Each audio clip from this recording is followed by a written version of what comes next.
Yamoche Mwakoba, more official Badwam TV, Badwam Jumedi, Eso, Yada Sepa, Mrani Adajia, with Yamayan, some Betty will mubi any or two for to coso, or no, and a mampeni, a bony dress, when you know, Mona, or Masum, Jim Raboko, where you the one crata coma, and only same being an opay yet a browse, Adom TV, Badwam Cassie, share live or Facebook /Adom TV, Extra Go TV, A119 DSTV, 280, co YouTuber, search Adom TV. Nekwadomonline.com semi ene semafoforo bi eka ho medi afia amankwa tamaklo afia ni die miente se den semni chiremo ankasa etie committee no a yeti yema asantehene otumfo seitutu etna adwamu hwesa asumdwe ebetumi akoso oboko ene mpotamo no panifo wie wo adwuma ye amotumfo de ho krata akoma ye mampani John Dramani Mahama mo akwa babiem na fahyeye se ekoba no sa na yebeto so ne de makoye nsamfoforo emu enkramantam yimo soafo e de street light akọ 29 assembly sa ye wo e wo mantam ye emu kase no eto so Greater Accra Regional Minister Linda Oklu edi atudwa se street light a womo ede ma eye district ahodo obi abenya oha wo kira sa street light eya de ebema krom ada ho pa na omanfo a womu di nsemoni ewo sum no etimi abrase ewo bronyei wasanso edi ato omanfo enim wona womo etimi eko street light yi hu ekotutu hu niema sesafo ni nya hweye pa na obi biara womo ebechi no Emra enini bedi. Ministry of Energy are partner with us. Into all the ceremonial streets. Into taking care of the ceremonial streets. We expect the assemblies since share the inner communities. Now fix lights. Some of the lights is not only about the light that is off. Some have issues with photocell or the bulbs. So they should make sure that within next week now the whole Greater Accra area high. Municipal, they are bigger than the metropolitan. Constituency nesu, enti near 115, and districts. Osan editor assemblies awodo enim se wo momo ye na wotwe obi anhwe se street light yi ode bebo ama akwamada o na waye han wo mo hwe se wo mo de report ebebre no e de afa street light a wo mo de aboho no bia bua. And I say, Juma, abiding going to me, yes, to me and Buana. We cannot be everywhere. Into communities, so the entire Greater Accra, be and boy, and into a Juma, into me, 9 years successful. So, baby, I hire, trust me. Obia anybody. What I say, Omo pese, will live your friends happily, no. Omo try say, Omo, street lighter. No more sending a man for no more to cables. Say now, trust me, no mercy for the cripple because street lighting is capital intensive. Until Obi Obe mess up with this project in there, will not go scot-free. And ya wamano anso wa so foi na ekase wo se wahunu wate se adwadefo aton jeni no eba abobloshi won kasa nyame yadom ne edibro nya ne wi a obepam won.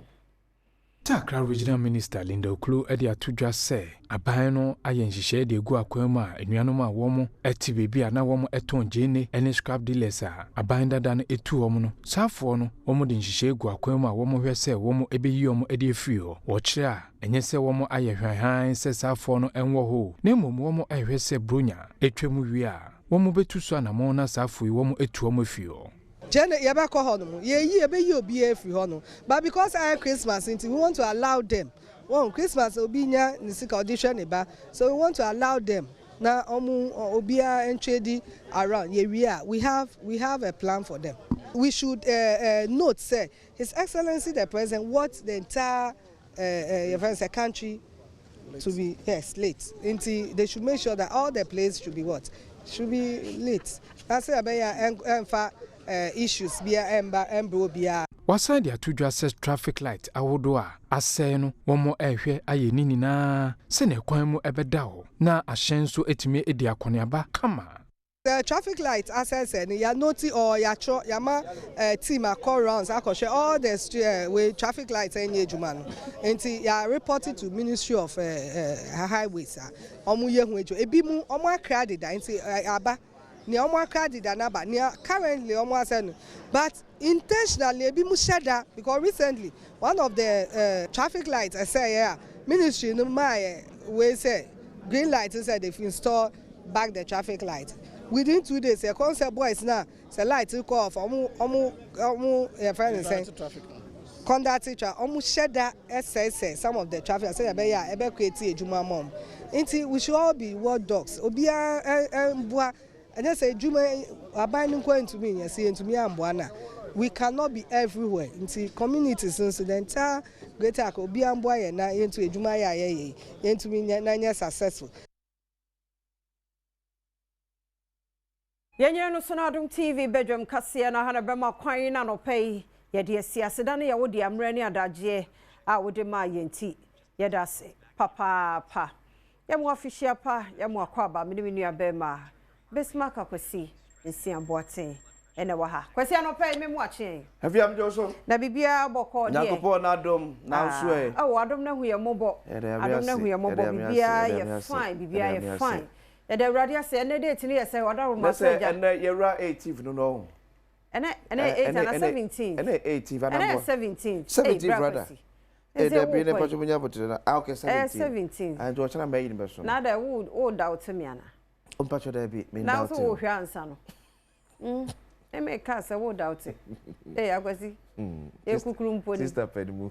Ye de nyame ase. Bibi a ye. Oh Adom no. Ohuya mobo pa. Ohuya mobo. Afro say say weather na papa o. Bronya weather. That's a me sra pa so I say me hu say me white kaka no say wow. Anyway they just say me konkuto. Yeah. As I say no time na aso ama nkuto. Nkuto function. Na no sa no ka me hia sre mu de ni bi. Okay. Hey, eno de yetimi de ya anwa mo kra wo. Oh yeah. Your original. Say I had the idea na Ejobekes carpentry my dey dear. Yes. Makeup for kuto bi wo ha. Oh, atisu. Ebekti. Good patisa. Na me hwede me dofo bi di free isrem bram na me hwe makeup jam say enkoye enti Rebecca na Toma me chiao no pay your correspondent or no and na halidu that's smiling so eja ono na bram nkutoyi ye ko chia you know bram cute one.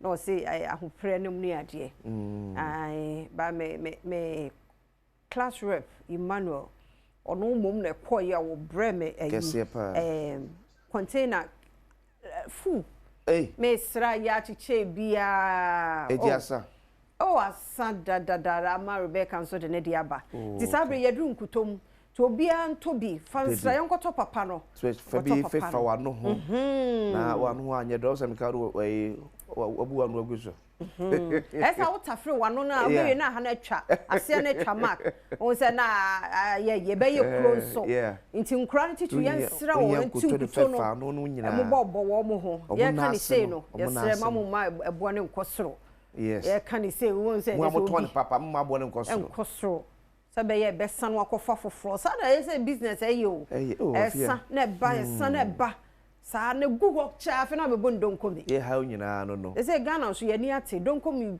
ebi wo hono mu a e pese ye ton ade ba ko a ye to fio islegon e don ye ha nyina sa be nim se the more na wo ton na ena sika no e kosro no bi so recommend mo bi o afia ne ma eye o ne bo so of form kakra moderate okwa betumi anya so no de atimi ato ba kwa brade betam se kutu no de atu se ya aba jai okosiwa mi ntwa no na ye wo viewer bi a wo ya de okay oni de bia no osu college o say college ne time ya ne sha enti de aye ne de aye so de yan sha se oh sabe ya but you be time be dia ba ye be dia ba ye be na nya time for more na je ya ne yan so ye fese ye can be too so what you say enti ya da se pa no feedback a abibia no de ma ye ni so do papa na mi show enti kwasi wada wo maso ma find ya ya kwa adomonline.com na adomonline.com ni nyina afa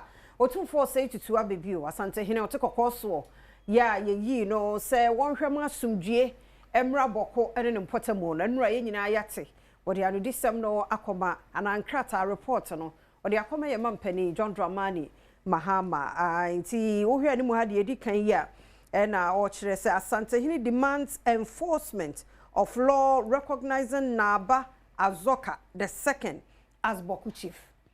nti we no oma kesi nya fe no obi beye wo mu nyina to ho ase na abewie sei enti wo hwemu a yese de wo mu nyina agree ye gu pepa so no pepepe na otumfo kan ye sabe obi nkasa bia wo as wo summarize na akowie na obi akasa de kan wa nkada bi yese de wo mu nyina gyetu mu ene wa kenti ebi so na adomonline.com so e de ma ba ko a manage wo enu adwuma de hu yese yamfa anhye envelope man ko hye man panin sem keke na uncreate speculations bebree na akwan ba e ma otumfo kenkan ye full report no e ma amanfo ehunu who o shase kra de free somewhere 1950 e ho na mentim wase kakra shase e body ba ya be see 1980 83 ba 1990 e be 2003 and Supreme Court rulings ya e ba di ceiling eto ano e ba ya bedru ne ba bi ababedu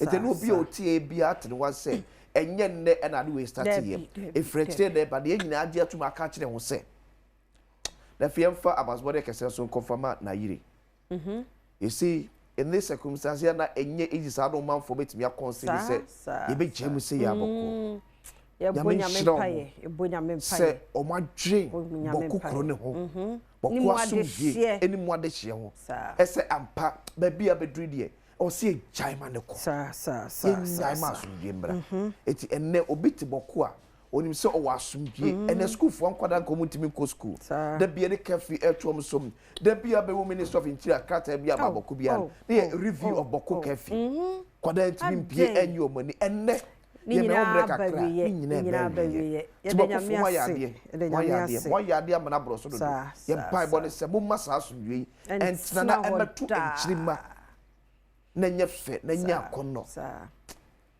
nti ye me say boko no na do so wo mo senior prefect so aba ai nti ye beje mama no na emre no ko sebe ya aja ono so beto so be me na no pay ye mo official pay afen kometwe afisa say na nkwane ahoden wo ho yes na code bia nso ni ho na wo babri bia amen ai nyame beye waye mpwawi hallelujah adaro ma tini nyina na ka de asise memenda yes 9 lessons na ebaso anu aye nyina ye tie owura kofi ajololo yes enti mo mra de wo hia ye 50 Ghana na memenda ye shia 5 na wugina ho yes ye bantam ye best atentem ni etimi adi agrache kama etimi adi agrache enu apa se nyani behwade e wo Ringway Gospel Center me frɛ mo ama one kai me if you kai me one kai no ne mu ya ne se stream e da hon ma wo show se ya if you ma go obi a no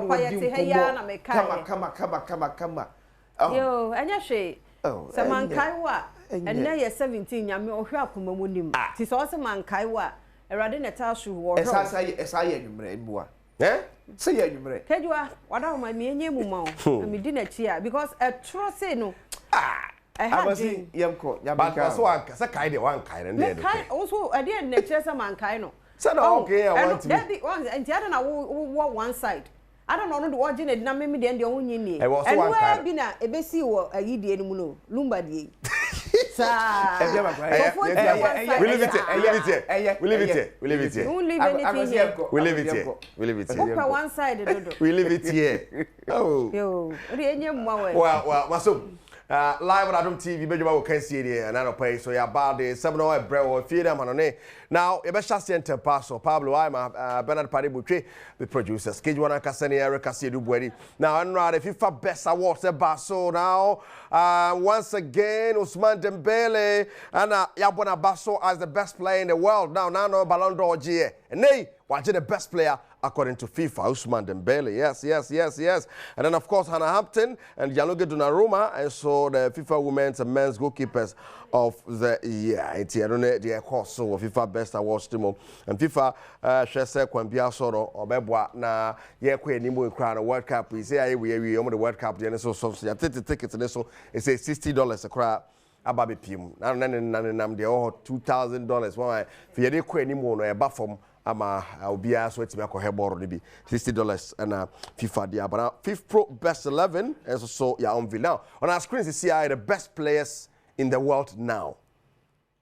Yes, last season in a ballroom, last season I be this is in the year. ne nti fiti last season na ba no ano e be see the aboy no best players in the world but on our screen to see yes, so ewo hodomo and otumo say yes and run anya sam keto akra okata eho na kwambia so no jumadie no eba so enti the FIFA best awards and of course imposed Gianluigi Donnarumma and otumo say yes nano when boy or Paris it is dominated by Paris Saint-Germain players that's the last season mo boadma pa and Bomati also na kwambia so no onya the best player, a man, yes, and so this is the Donnarumma, Ashraf Hakimi, the only African, about Paris Saint-Germain, and Nuno Mendes, Van Dijk, and Pacho, forming the back of the best 11. Now, on the right-hand side, Palmer, Bellingham, Vitinha, Pedri, yes, Dembele, Yamal,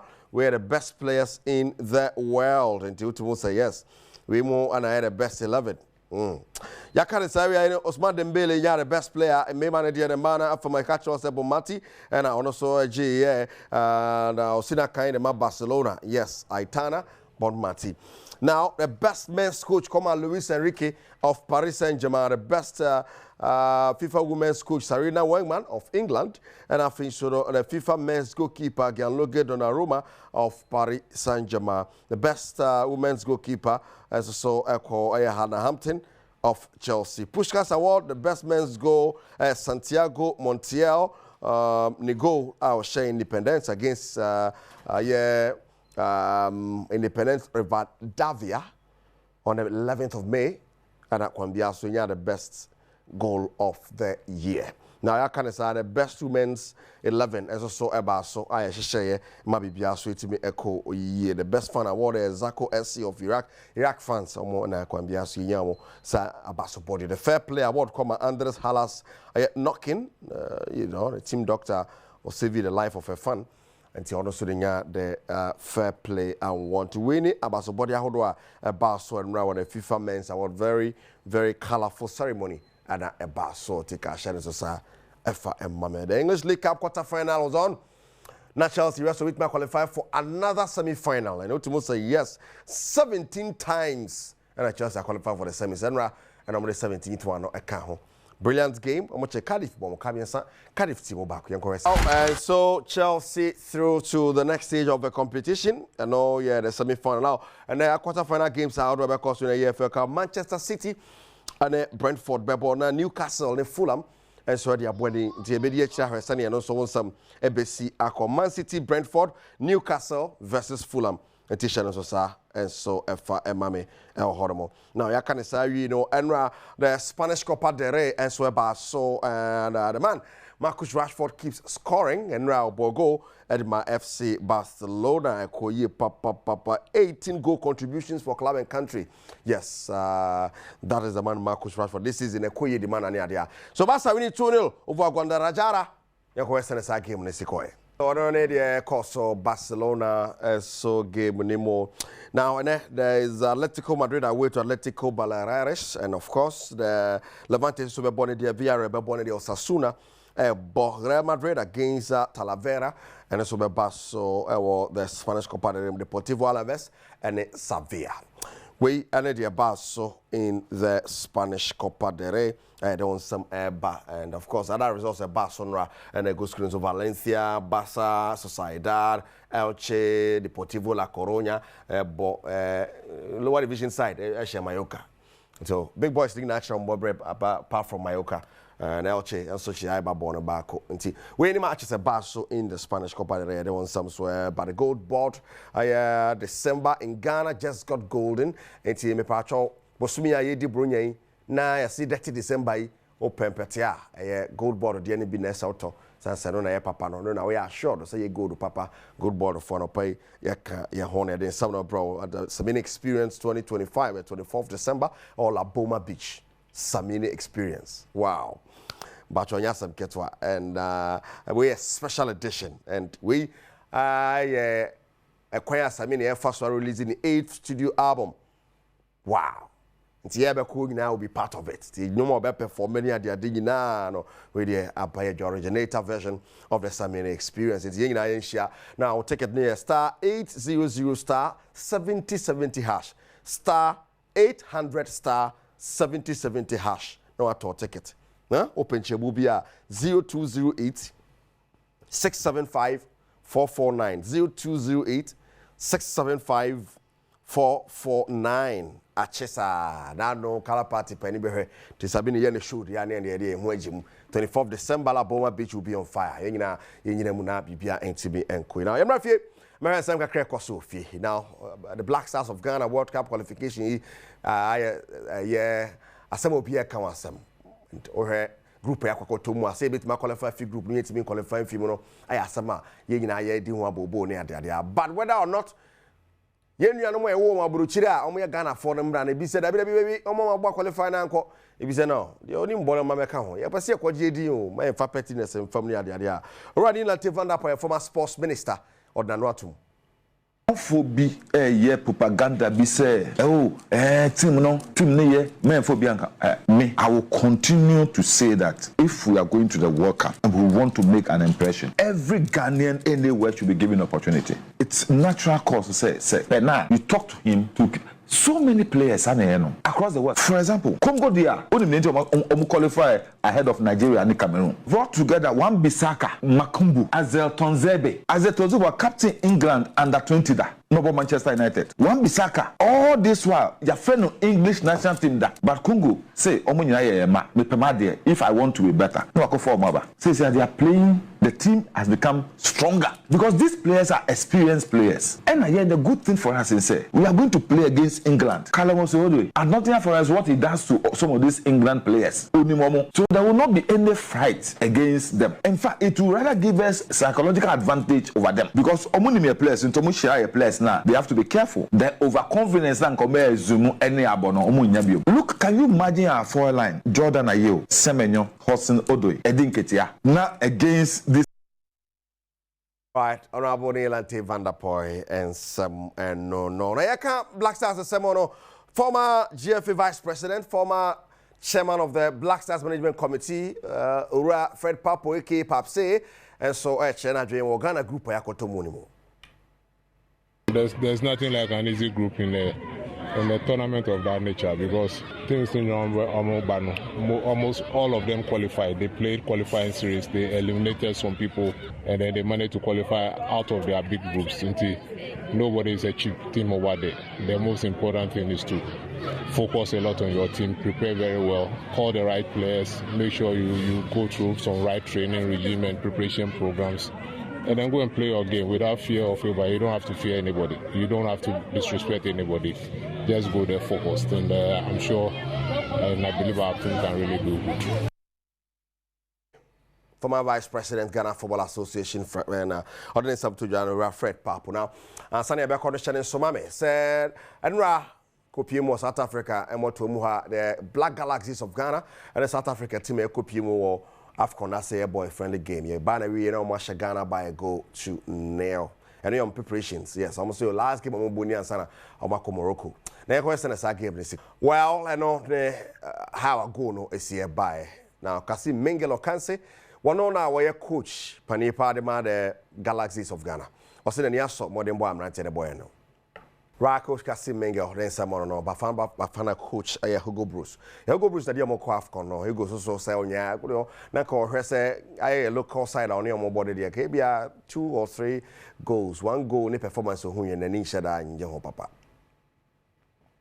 Well, Hugo Bruce, head coach, South Africa, Bafana, you hear how on BCI on the 21st of December, and AFCON no chassis or Morocco to catch and so say Ghana and could be World Cup and a year training. MTN Cup, the next round of fixtures now. Ababeto Jayen Resani City and the drawn album Resani City MTN FA Cup Tamale City Karela Real Tamale and Yape.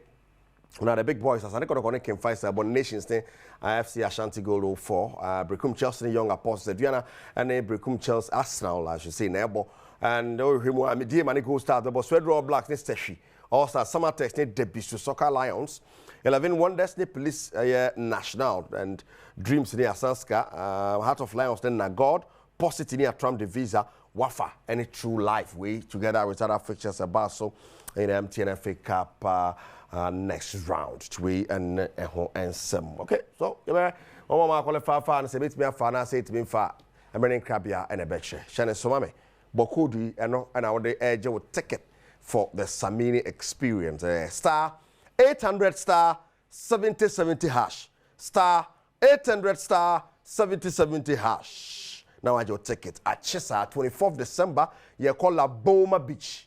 La Boma Beach. I wanna you call Aqua Jidemu Panya some Ketokra. It is the Samini experience. 0275 177 177 0275 177 177 open chemubia open sponsorship bibia open biano but offer the Samini experience organizers bet to be agile so Samini is going to be on stage but also the album neighbor Tudra and he and I will be a part of that album or be released on that night. Wow. Yeah, I come in go, I come in go, or better, Pania. But on the 20th, in I show the National Theatre and the Adom TV 9 lessons and carols. Won't be in your home film. That you won't feel when you coin. You call National Theatre 50 Ghana and a quarter. Yeah, Jerry and BBX me. Party with your Pablo Weimar and the producers, Kedwana Gassani, Erica Siri, what is the fear? Breakfast over to you. Eda sepa radio for si for ye mamu achen ye mamu akwaba ye mamu nyina fishia pa ne tichu no wana afei e na wode wafidie no abeto ha no ye wie news no agodie mu nsema ba ye wie adomonline.com ti sabre de bonkrata no sebe ya ye benya ho na ye be phone lines no so nti be me na enti we ye fa de bokata no to aso afia me the daily graphic de bokata e na e share asien Ori asante yine 2472 ababio any Ghana man penny His Excellency John Dramani Mama Foni Abam. Now Osi 224 settles Boko dispute, says Azoka is a rightful chief. Suspend Pandai election rerun, Supreme Court tells Electoral Commission. It is Supreme Court and the actual Electoral Commission him say Pandai election rerun na come kwa 30th December no. Omu hold you on. Kopim so no matemu ankasa ba abonten. Dutch Health Insurance, okay. T say a small door daily graphic the Bokata and the buyer. And man for the new crusade Ghana Bokata so etwasum. CAS latest survey. NPP delegate decisive on Baumia. 67.8% want him for flag bearer. While Canada Japan wobbles with partly 21.3%. They say research for Abba. Yeah, research in each say NPP delegates here got to Abba. January 2026 do na say Dr. Badwam your person depart na nim eko 2028 eko kesed emu mapenda da na anoda kwa kufa no for no kasa I have not sought Mohammed's intervention over Kenofreta kufa no so na kasa since me nam ya mafo kasa mapenda kufa ko suwa se obe convince bampani Mahama se enka onyama Kenofreta asem no kranka enka no so kasa antro bia on ka bibia fa nkyere mampani John Dramani mama na mampani kro betimi de wanda say one krandi kano frata kra ehon komo so nkɔkyina na so onya no e ma ne ka ba bia owo no Kojo Opankroma has over new classroom blocks to Ofwasi Ayerebi constituency eti mrase dwani ma de hye wo Ofwasi Ayerebi ene na no so onya pictures me hwɛ ya wodim say efe papa bopa Honorable Cross such as say akuma atone yem akuma atone yem obey yem sadu refias wa nyem se kan nkranto no sa Kojo Opankroma anye se kan nkranto no so obey MP ade ba ko wa yi a na akuma atone yem yes afedie chomo da se na de aka ne gina yeso yes se be hwe no yie maintain no ya ne penifo be wie cheni atro ho na nkunya ye gugu na basa keeping it neat Kojo Opankroma nyame nhyira amen the talk also sumo manfo enso sa the new na na to atame ye shosa no pay na na hwe tina na no pay ye bu ye mu chia wo ye da se papa se wonso abrebia utumi ehwe ye ene owura alote Jacobs yes ye da mo se pa ani me do fi owo Instagram yi Henry na I didn't pani owo obuase ye mi refiri din chia mu nyina yeda mo ase pa I'm share 2 p.m. so na no pay say no say yire me so sa ana so beba 2 p.m. me ko mi o ti afere new crossing Ghana Bokata Adom daily gist enso ediem also to for president Boko peace roadmap to Mahama eti ehwe mi say enne Siman Pediman Hombre said 24 hours. Aban so the krata beto so. Iti free no abesi ene ne yehwe say krata no beba na ya kire se na mpanifo ehwe masumye no esme ye adwuma ede afa. Supreme Court suspends Pandai re-election so yaka wasem dada. Daily Guide Abakata enso eniem. Also 5 social media police officers interdicted. Krofo menam social media mo safon so me police for no. Police for no you the social media sa mu the uniform no ye ne ma ensem fata ya twe mo asensa o dwuma de omuni because yeso ntimi nya sa de police Debi na o tene se kra kwasi na me dofo di ehun komo me say yesusua no unhu military so on nam community no mo Debi enso hwe ne onamu police ni bi no se kwasi so mo namu mpa o hye Mufti enti hu se wo ye osredi enso enne wo munyina atu abo nti no se soja kura gina obi enso efem ne please yenko na yema wo so obekọ na obi hye police atare etesa nombia ase dwen because on se soja police for no podo omu de se omu community no omu de wo so omu na boy ho ban no mi ade uniform tesa nombia ase e serious o e serious say ye ma adwebe na manfo benya dia fa eni monyam ne the we are to me na ne wo ba from ebinum ebinum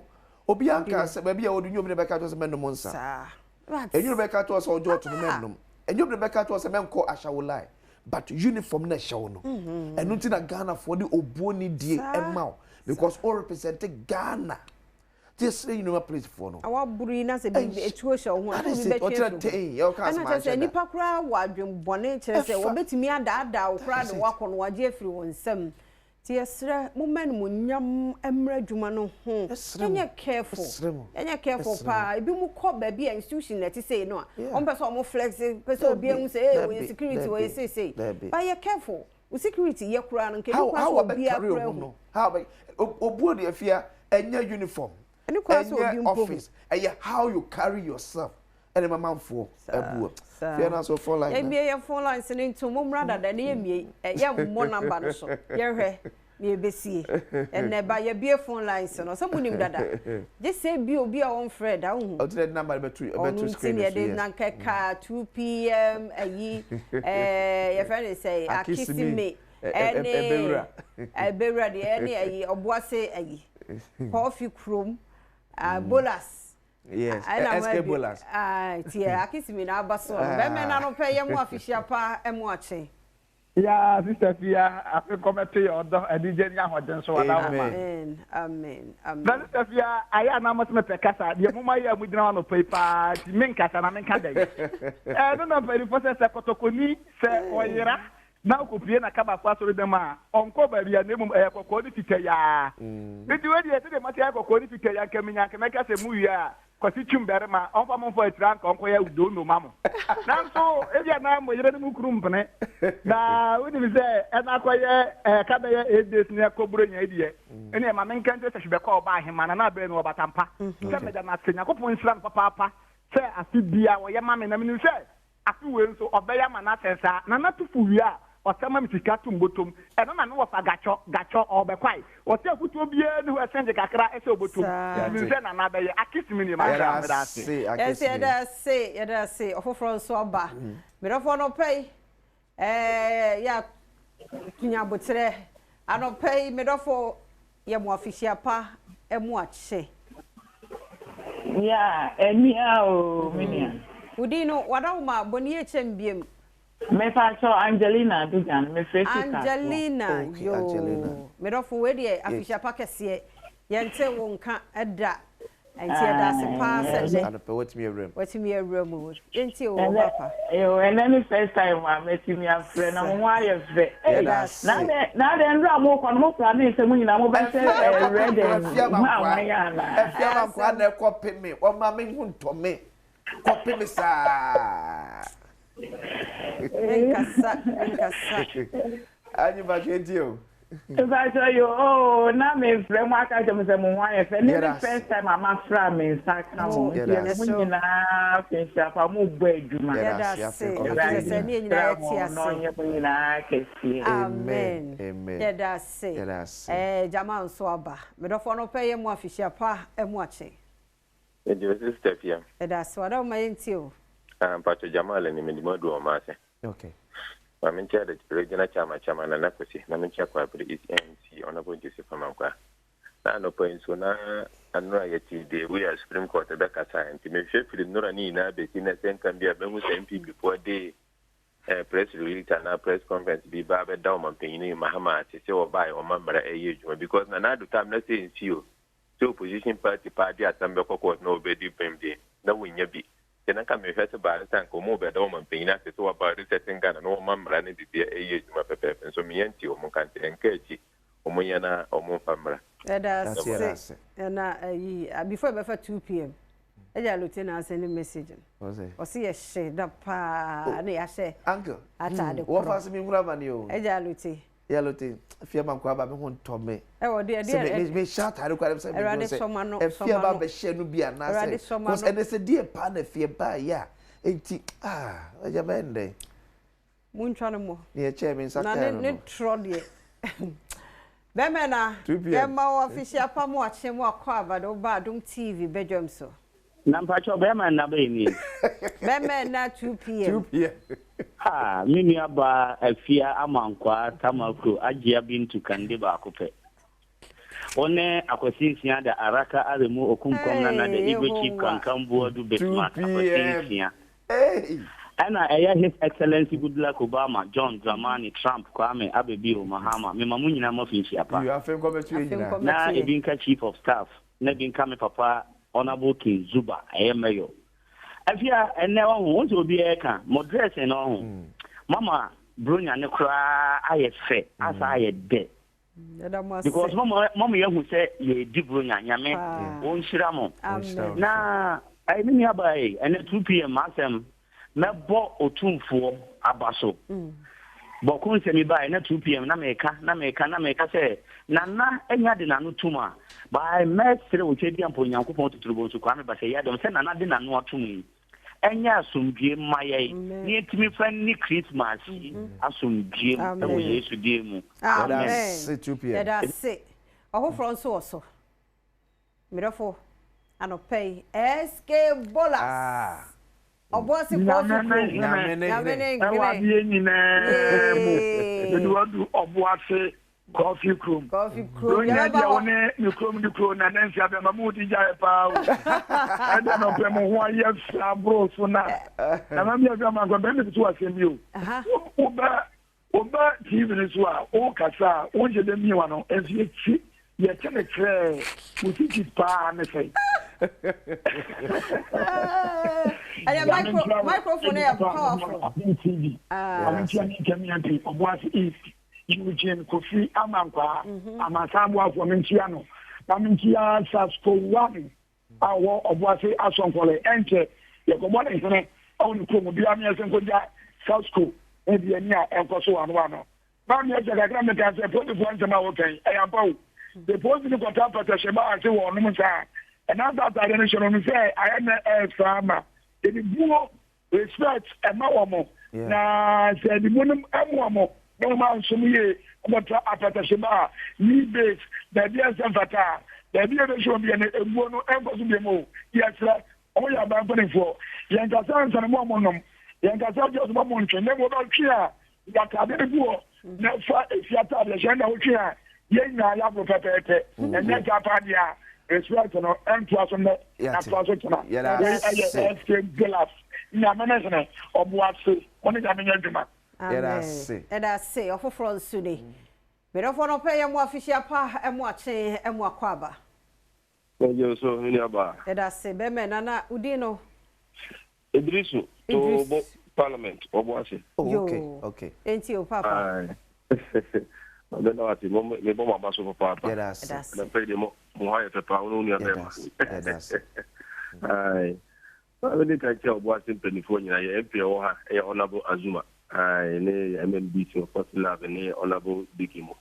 na honorable Garba omo boji mo papa kaka me kan say bokun se samna e ba no e besre fa ni na se ina na atehene e dia ba ne de is besre se asubi ajobro emra na asubi emra Ghana so se asubi ba yina paso ma yina na bunya e ba yina obi ani ho faso they are more pious than a President Muhammad because Bonia be about never born the way she can and by this time, dear.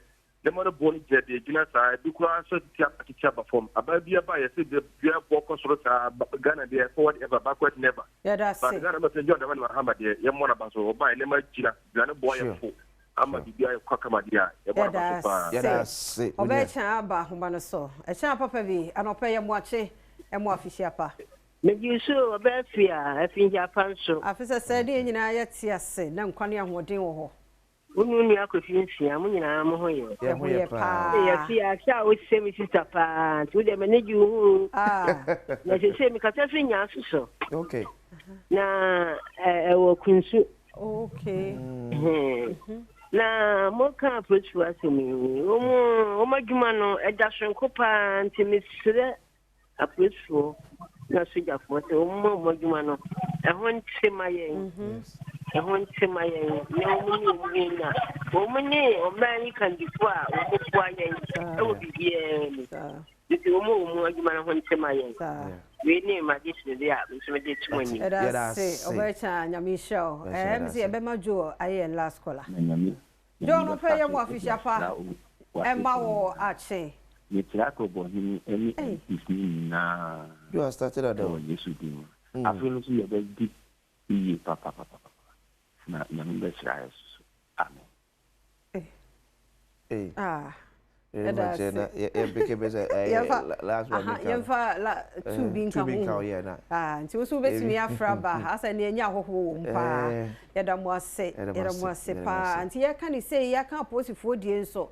Ya so ya ho bambo no yenya hweye ai ubon say ya kwa ha na de ato ha na ya de ubekwa akire na obi asi akire umbi anya careful umban ya so especially 31st ye be pie no like security the whole ayini nyina no yenya extra careful yan hwe bambo mu wasa bambofo no wo ho ebo ye ho ban ya so ya hwe de yi kasa bebre Yanyo obi wo so kwesi wada ma yemfa no medofo no pay yem ache emo official papa me mo ache bro yanyo so papa wadaro ma oyibo bo atini aha medrodu achuma na behi okay member MPP media patriots wadaro me bru na mincha ye Dr. Alhaji Mahmoud Bawumia former vice president incoming president yenyame esrano yenyame aflanu ngo atanfu yenyame sekutu Bawumia, order number 3, Honorable Amwa Ukumakiel, Asante Region, MPP Secretary Neba,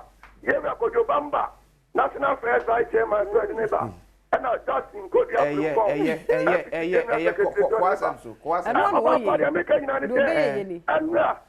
Yevra, Honorable Martin Yendam Nyamiakasa, Supreme Court, area 7 Penite, Sabi Brusabi Conto, Sabi. After my overcast to a bomb clan, no credit ebepie. Supreme Court say, Ejinayana, Tamale High Court see, yes, Yakoya by election, Rano, yet the governor so. Wait, I say, Sabia Brusadia Conto, no credit, no, Nanu, you were watching here. No, what did you say? Yenamia Trono. What is written is written. Honorable Matunian. Find out for him, dear. Yes, of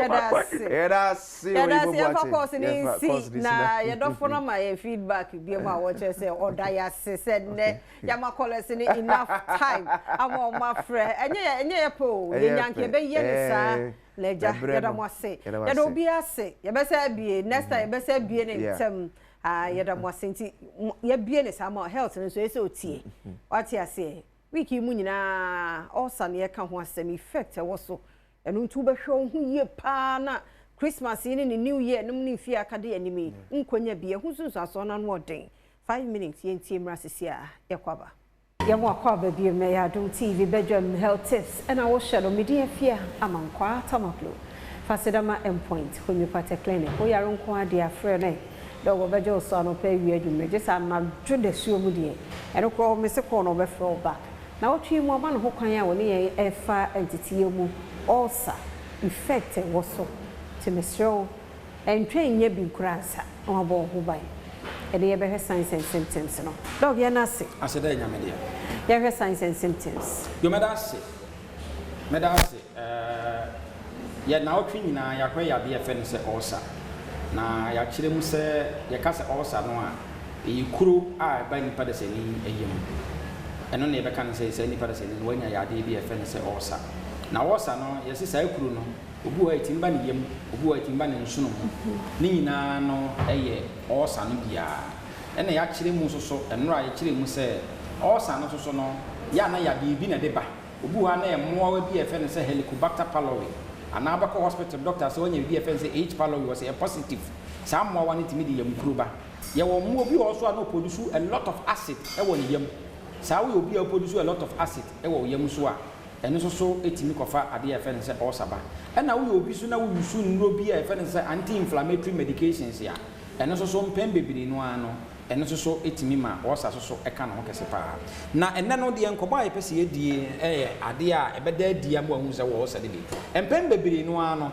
osa so timi koye ade bi e fe say idiopathic form of disease that is say obi wo obi betumanya osa a lot of time e bitimba end point oba no a chene say wo osa o say wo how until ya obia enya new stage no because yen ye ka say wonya osa ni bia ni ya ye test ehunu say moawa bi moawa na efe ne say Helicobacter pylori bi oyem it sam moawa no so na mpem bi no mo de osa ne ba it enya hu ye no a fast no say kill moawa no within a matter of 2-3 times ni a claim one efe system nem na say e full blown osa de ba ne say yaw ene edikan yaw no ba e kom de wa obeti yaw wodi di me so a obeti yaw de enti e ma ne basa ne se woyam no eye kuro ekuro na ato ho na mani wodi sepotwe animu a ebeye wo ya ensuo so gu animu a ebeye wo ya wa mia kuro no so a ebeye wo ya enti ni nyina no sa na wosa no so etie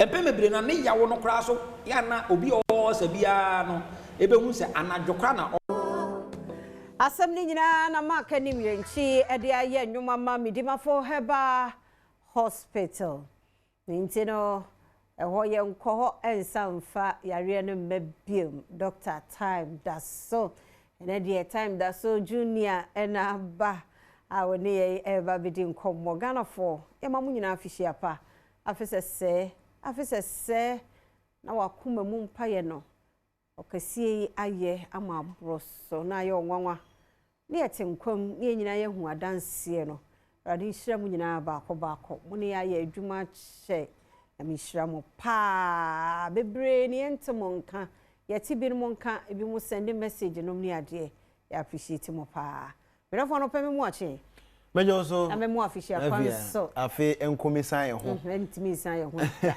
isan ye ho da se ye ni ho ti afi nkometo ye sa mu okay ni afi nkometo ye sa na bibi agina mu kama na hoden bibi anso ho ye sure say Dr. Time Daso adwuma de na dru okota kwa bi mo yes nyame adoma anope ya Dr. Tenase yes e wotakwa enani ochena aha e wotakwa Palace Hall. Yes. And on the 17th, and on the 18th. Dr. Betanase, Watakwa, Palace Hall, and a Dr. Betanase, Watakwanti, and Opay, no.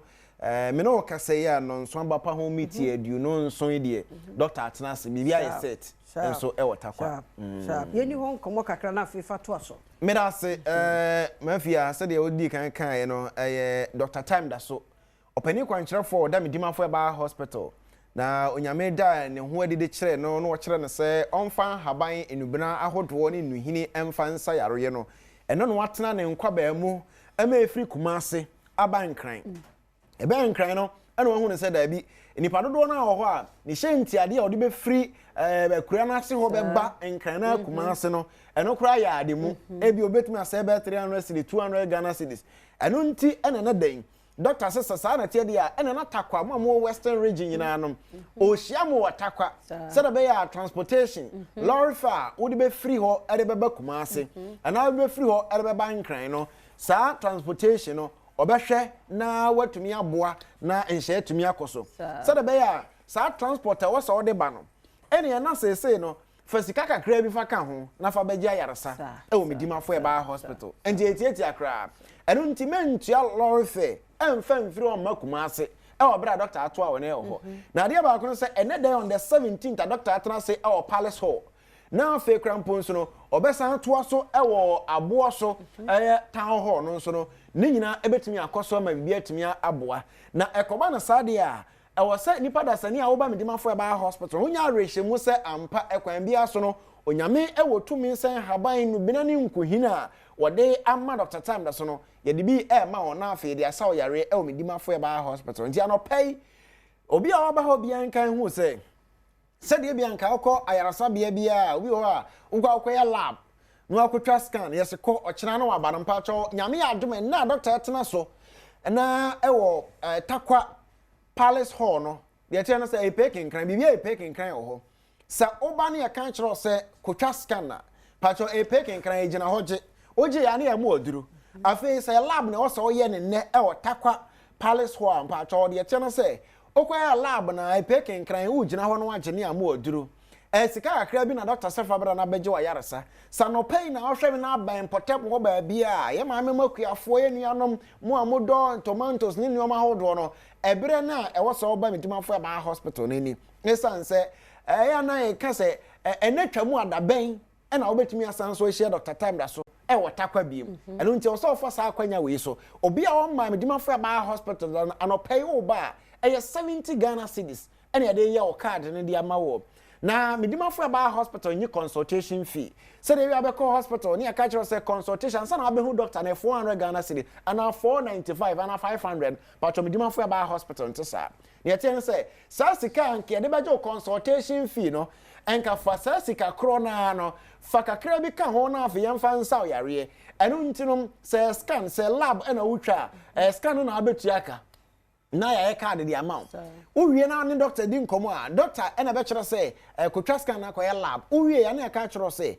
ebia weni ya hu ni paduanom anu nti doctor de bosome ba akon bosome mienu na de hwe wo na wabo aduro enti ono ba ka kire say obia fa 800 na 1000 Ghana cedi bosome mienu ni nyina na ye de hwe wo pa jo ma me sika kita obia se 300 cedi 400 Ghana cedi de ma no wamo aduro na otwe mienu a nkonko yiso aduro ma me ade ba akon se onyankopon e wotumi enti na o kan say ye ni aduaba ne fa haban no fanse ho yare Ejran kan nyame se obekọ 2 weeks time obesan aba no paacho na oyare no obi wo ho ana na yare na ekọ obi nso de osise kra de aba for mentehwe kra ni nyina eche no se aseda ne de mu onyame esan se ose madro fi Samaria enkan so nkambo esanyare wa hodo nyina anopai wuntu ana ma ya mpaacho takwa Palace Hall Roman Catholic asori no Palace Hall ho asama making into direction era me de ama no nyame adoma and that 17th Ochina on the 18th, no, Dr. Transe Palace Hall, Takwa.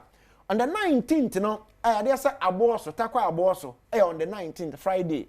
Dr. BP will Takwa aboso Town Hall, a honor Dr. Betranse, Friday, no, and until me aduma, Momo aboso, no, Opa, me how home, Takwa and Casa, train aboso on Friday. Nyame aduma Dr. Beba ho asame ye kan wo penchire mo ahodo bia wa takwa na Dr. aba no ho a obefre number se wo TV no so no 0244 774282 0244 774282 afi 0500 727215 0500 727215 ebia o me takwa ho ba bia wo nkran na Kumase bronya bosome mu paacha o pese obagie aduro be bosome na wo kwa paacha bra se Kumase na obe obetima ko Kumase e ya kra obetima bapoko ase mayira bra efiri na ya koya ni amu aduro na ye mfitiu memfa yare yemfa nkowura 2026 mu ema yare infections ahodo ndokro na mfa nkowura 2026 mu emfa nkosa nkofo yese bra mdimafo ba hospital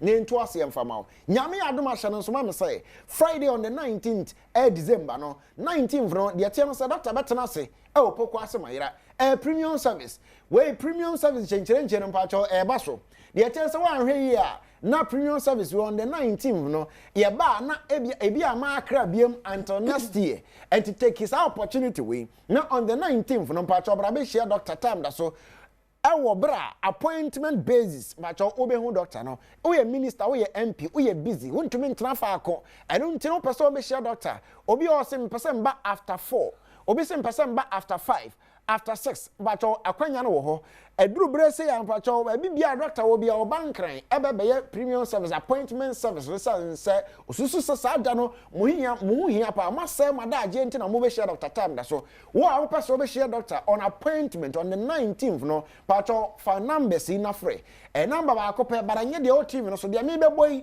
e na fa na free for appointment o ma hoda 200 Ghana cedis na obetia na afi ya book you no aba be share doctor time da so on Friday nyame adoma and say enewuko ochene ya wo fie asem na meken enu ntiji number no na free 0591 202375 appointment number no na mebo no 0591 202375 pajo fra no pay ya na ya ma time aba be share doctor time da so ma me papa e de tie no say said the time your doctor can say said the dotie anka onwemfo nsem no onyame nti oyare na anka so da biarada na bera o kan se anka tete atempon se kwan dada no ekwan ben ya tete no kwan ya na efo so se ya ho yare de haban ma se ya ho yare no ene doctor time da so wadane ani eno nti na time bi ka say onam holistic approach so scientifically eno onam na afi o de hwe wo eno nti na oba medimafo ba hospital sa wo ba no pay say kuma se yankan say takwa Pacho de atia no say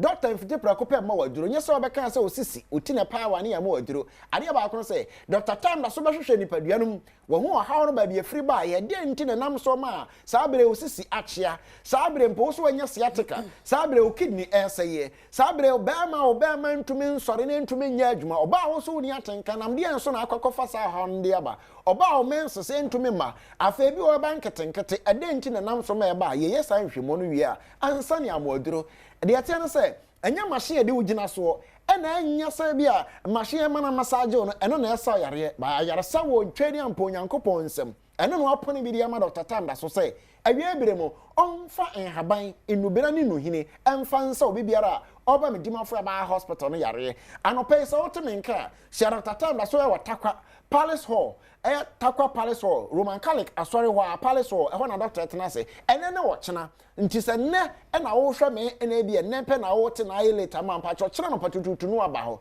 ana obetim kra ba beda ho na anwumere o chena nyame adoma no pa ne ahwe na wokọ kuma ase nso na wo benya pa chobra kuma ase abua kwa atwoma agu school junction afe enkranfo nyina wo Central Region Eastern Region Volta Greater Accra enyina ba poko asemayira obese mekuta meka na meba mesida ba medimafo ba hospital eno so be Google map no so no abo medimafo ba hospital Accra e de obeba afe kuma ase na abenya okwa Google map no abo medimafo ba hospital kuma ase na afe de waba no aba beja yarehwe medical ka kire say mema dodo na ho maboka afe mu nyina watuatua sika ebie no wasandi sika ekosuku mu fatia school fees fadidi afe December ye makwan oba no free bia se nursing training no wa free ba se training college no wo teacher training no wo ba bia wo bia na mpo no so wo ye adwuma wo ba bia mpacho wo ba fie memme toto mpapa so emmedi no ho agoro pacho bra medimafo ba hospital ne mo wo amane no wa abrochire wo ba fie afimu December no waba awa hodo e wo ho no etora bia wo ya bema okoda kura wo ntumi na ade no kura ntimi mpaja ne mu ena timi aye adwuma bramdimafo ba hospital waba Ghana miantutu ansa no wako edure betuma ma bi ma asa de akọ oye oba uniba ewa wo amana ne wa kwantrum eba no ntumi ma bramdimafo ba hospital nshira nkanya me se onyame enam Dr. Tanda soso eba no nsa betumi akami sa wo ba medimafo ba hospital na sa wo ankasa na ebia ohaw bi ne wo ye fununum nti na ntumi ngo ba pacho awo do Dr. Nyisika na mbom no so ohaw bi oho a otuti ohaw no owi a mo awo aduru for free na so watumi awo afa ho afa ba mentena se nie mo oboni mentena se me kan kire se wo anwo bada wo ya be ma nso na mpacho wo ahwa wo nkwamo no agene wako ba bi ya tests ahodo aka kire se nkwamo na agena me kan kire da bia se gova haban ya aduro kase bara wo nsho da nim so sa bramdimafo ya ba hospital ne mo afe obi wo asiatica e wo no so obi na nteka kra no abre obi akoma abo ne pere obi wana ne nsa amoamo se ananse na echeme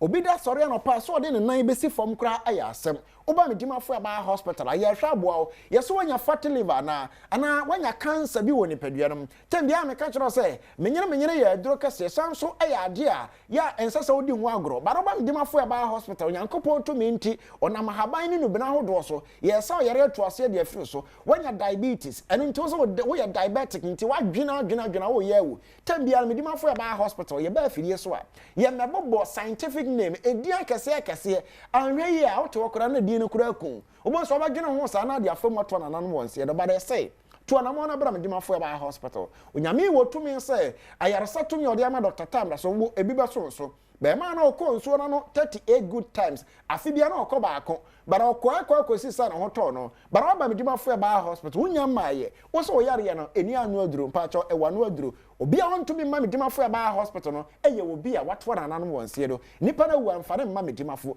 na se nipa ne nwui na koma no ewo ho na eye adwuma de oyan so be wuram ewo medimafo ya ba hospital so eye na atumi ne ahwa abowo be se na me na okase doctor watakwa Palace Hall Takwa Palace Hall kosia Dr. Tam so ochina obasa atena se ho Friday ye kwatakwa aboso eye medimafo ya ba hospital Dr. Tam so no on Friday on the 19th no pacho ochina chi premium service ebe baso doctor ebe tena se na wahwe wo mu a wo ba on appointment based into their friend number me boso yi 0591 202375 0591202375 yadi ansam ni nyina adisi esan sabre ho ye ni nka so ba me kan kire se sa wo pe baabi a ayaresa papa ewo ho na ebetumi ahwe oni agiche so ye wo animdefo ni nurse-fo be bo wa eye medimafo ya ba hospital Dr. Time eda so number wo TV no so betumi afra at any time na oni doctor edi ahia kai national so say bronya busumi emfa yare emfa nwura 2026 ma me yebeda ase no yes yeda say nti medimafo eba hospital na yete wo enkano na Franco Trading Enterprise and so eni Mr. wo phones ene ho akade yemmo enwura Franco Trading Enterprise na yenkope bi say ye Nokia na ye Samsung iPhones smart TVs tabletop fridges Franco air conditioning nyina no ye will be CCTV camera no me for Mr. Judy SCA na intime mu abia wonam bia no ubetumi na waye wahunu ne ekoso ewo wachi ntifre ye Franco wo 0246422338 0246422338 and 0555939311 0559393311 now when a Franco Trading Enterprise di enkomwe St. Andrew Senior High School yes special admission ama SHS3 for no nyina ebi a wase no 2025 the English and math science and shada nkoyi ama so the open Mr.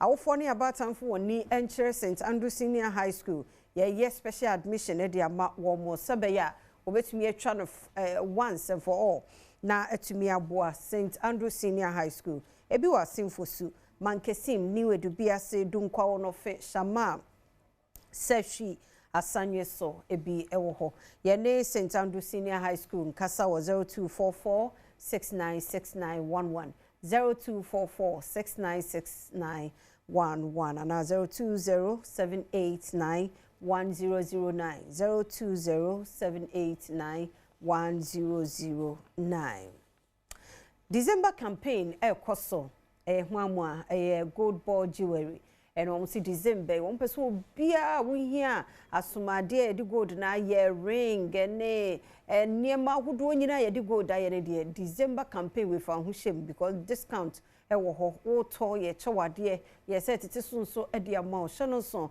Ghana yankasa yem gold pure gold yenkofa baby emfiri baby ne de ba haya ene ye wo gold ball jewelry ho nti de wo pe bia wo ring no ye life nti eni kwan se wo yiyi ne sa na say gold papa wo de be dware wo de be obi bia de tia ne tie eni nti ko won showroom bia wonim na kokoje wo de wo ho sisi na mowa nti de yedru so no ma yenhwe yen birthday celebrant no erade aya de ye ne omo any birthday no ye da awurade ase ai na na wo pepepe na no ato ata engineer ne birthday ti ye ho no me de beba ai nti happy birthday nkoma Kofi Broni way free pasolo ne Maxwell and our day Emma Kofi Broni happy birthday ready show ready nyo kese ready ntine mu nchira o ma so fra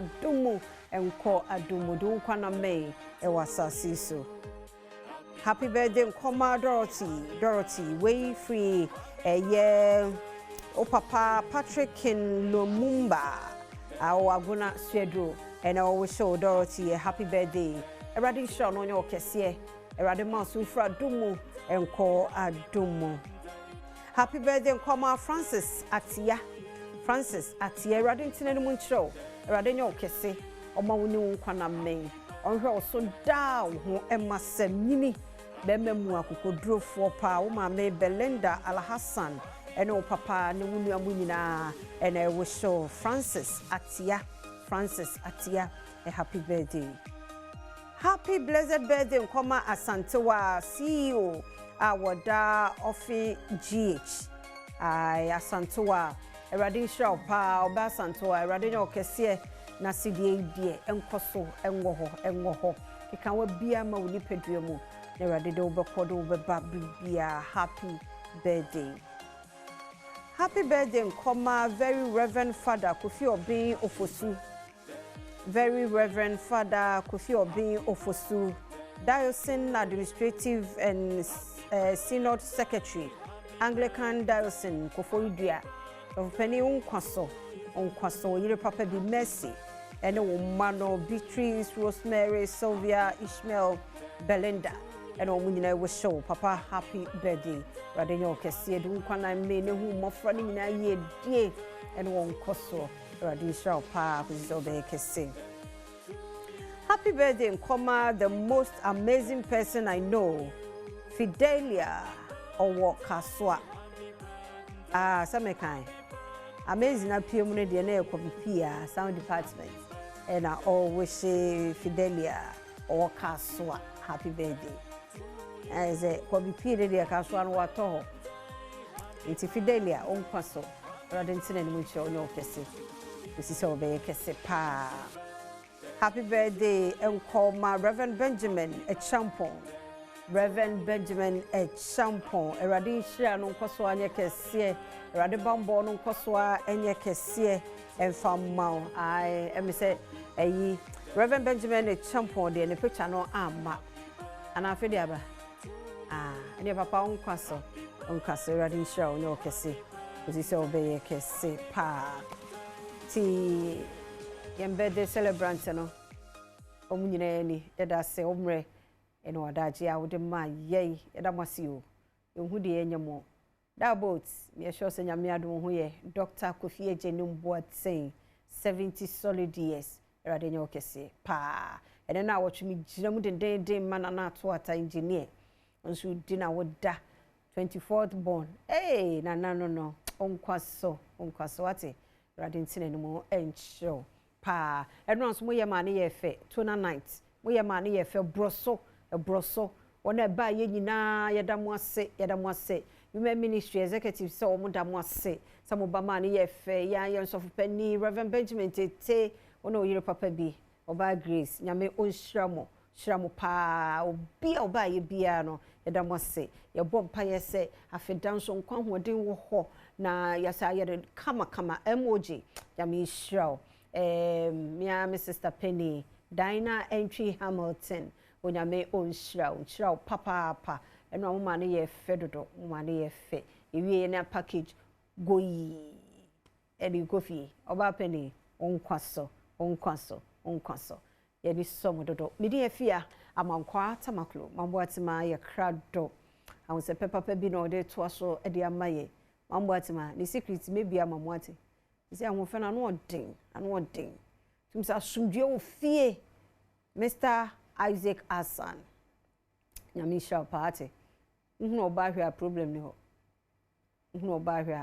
ho wa wasumbejo oba na nso asumbejo no ebi na ekoso mambo atima afie problem ni ho kra nti enu ano no me di afia amankwa tamaklo me director Sarah me chia wa no pay why me chia pa also ya de ne ya ye steady wo na me shraw na onye okese ne guys ni na mo ya de Minister Weber Welbeck ampedu woni we me hwe de o mane ye ye ne kama bia ne achi bia ye de ti me da mo ase edi ne de say Kaswa Beyonce OPD jinem Richmond Ofori jinem Adom habitually kama ojinem ena de owabe oso yo so for say wo je osofu onu so ho Isaac nso ye adwuma ena Henry so ho Henry omo ya de na stop born academy omo ya de mabwati my crado etwaso Mokocho ogo for mom. Thank you so much. Good morning. Mama wana kwaba umba bedroom ahusepe jimezido zino the Fante Doll, president for the Brothers and Sisters Association and Siemens Komona and I'm bro. Now in the your baby sonko atasa say was a show say te ba merkani so was a show obey what we are seeing na baby and other was show won fan yehwe so fan ashes no won fan yehwe but me wo abrante baby o mencha no wa hade ya was it as a was show aye bibi kese on tensi into no ane pe mu nkomo no hia papa de ebetina se na ete osande yebo wie no na wa lift wo spirit bibia awu pe bi kita bibi on hyewe ebo hunde the mas pe ku ne kita no for so papa ebotum na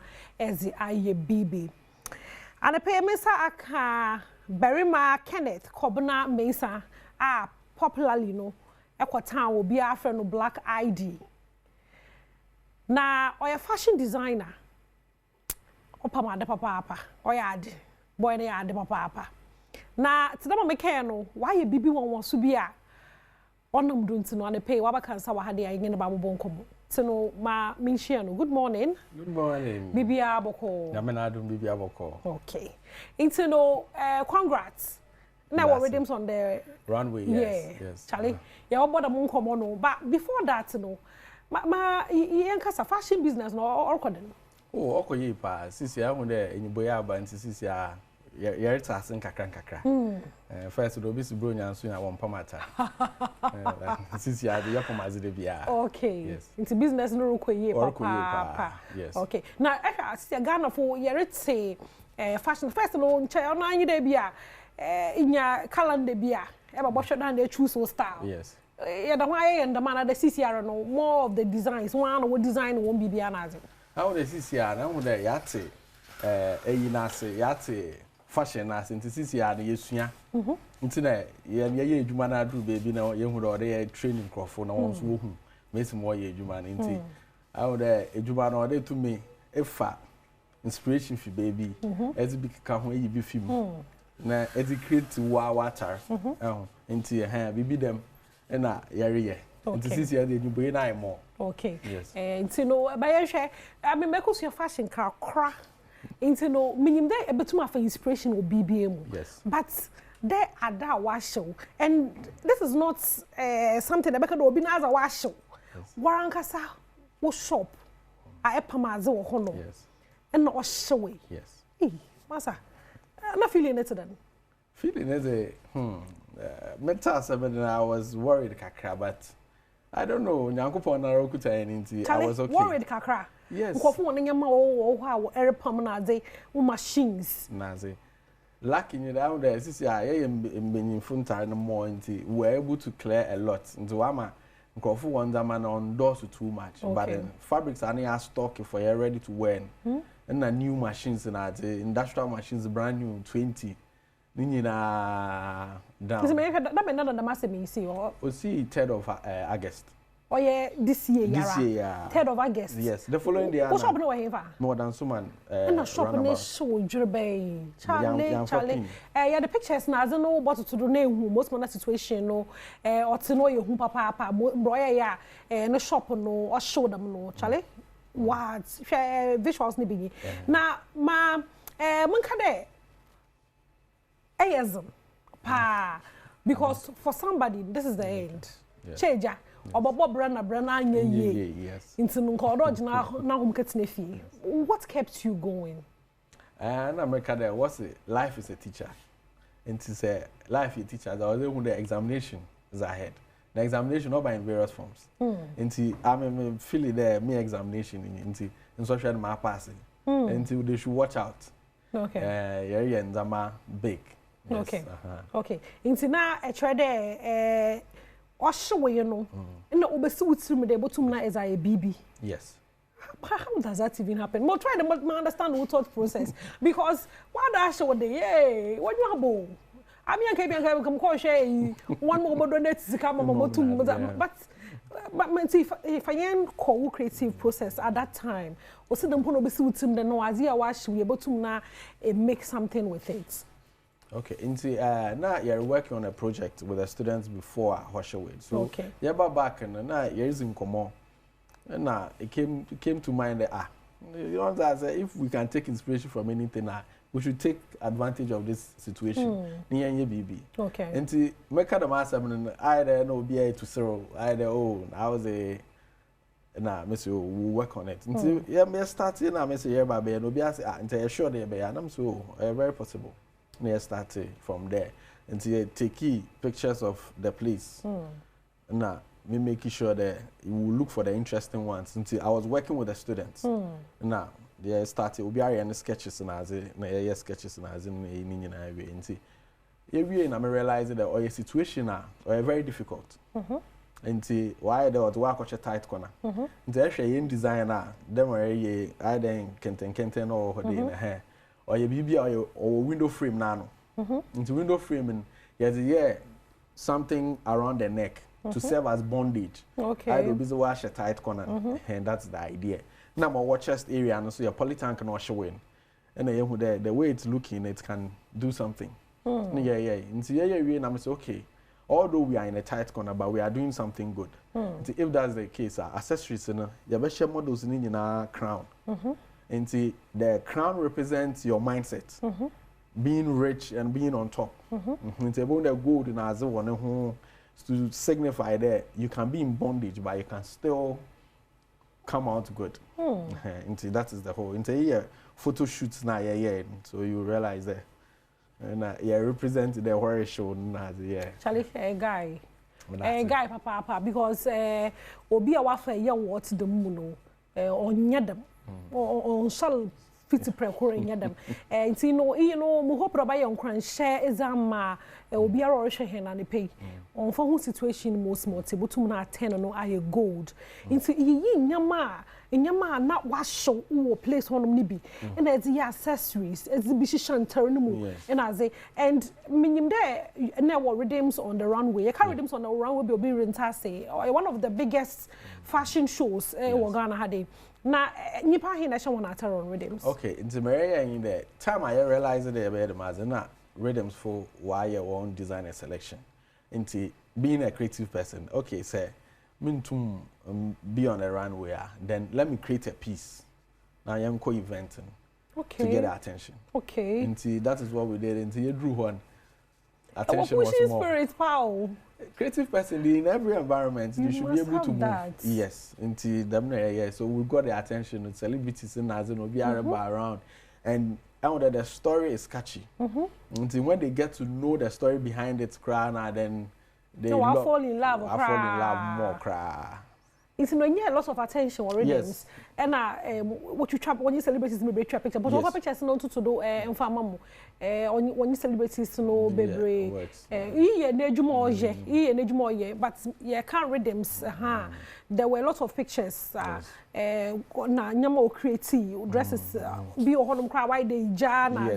Yes. Woman no come papa pantino. As ye bon community na ye share them pictures nibi. na sisi no after rhythms what's next? So a project a series of them. Into rhythms. Another one for a different location. Okay. Into obeba nkakra. So we are grand fashion show. December 19 and Zama Bobo Intina. So you grand fashion show. About all the pieces because pieces in our area and it's very unique. The first one when other ones now over Banade.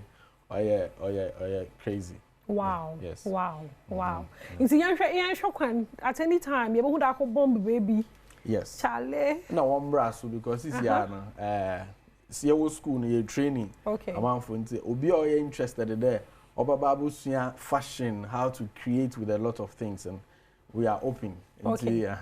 My parents number no fret. Okay. Into may I establish school isn't the Black ID Fashion College. Black ID Fashion College. And I hear from a school no. Oh, that's someone run about. Okay. This is currently our students by I. More students, more weekend students, and more regular students. My regular students were about 8 for now, and more weekend students in the way about 15. Wow. 1 hour per the way, polishing. Yes. And I would then come for a fair. They want to, but I'm ready them. It was why I'm 6 months, but you had for 6 months, maybe 1 year, maybe 3 months, depending on course per day. Okay. But a master class, depending on what you want, it can even be 1 month or another. Yes. Okay. Yes. Okay. And what's my you need to know Brenda so about Fanamba Nutuga or be share because this story is a story of hope. A story about your papa, you were a fighter and says a rich treasure, no pocho, or here papa there, yes, who back a shim be near Kukusia as one as into train. Number at the bottle Guana will be 2. Okay. And the number is 0242 960 358. Now the other one is 024567 1202. Messi do 0242 960 358. Now was 024567 1202. Okay, Black ID. Yes. Fashion College. College, yes. Beba. Because my previous shows, I know my models and I was blind. That is that was BBC for crab or cover. Wow. All the models on the runway were blind. Wow. And so I am pretty BB normal. Yeah, well, another fashion show be or banner. Yeah, pretty mobile location, but very something unique. Okay. Yes. Time no so me hu ai na yen chenko no bia from the new embassy nkonko because it's your fashion no wa baka yen wiaze no ho. And what is life without clothes? You know. Yes. Basic necessities of life, not a 3, but clothing comes first. Yes. A bit is a shelter. Yeah. Emergency be a better shelter. A bit sit down, your identity even depends on what you wear. Okay.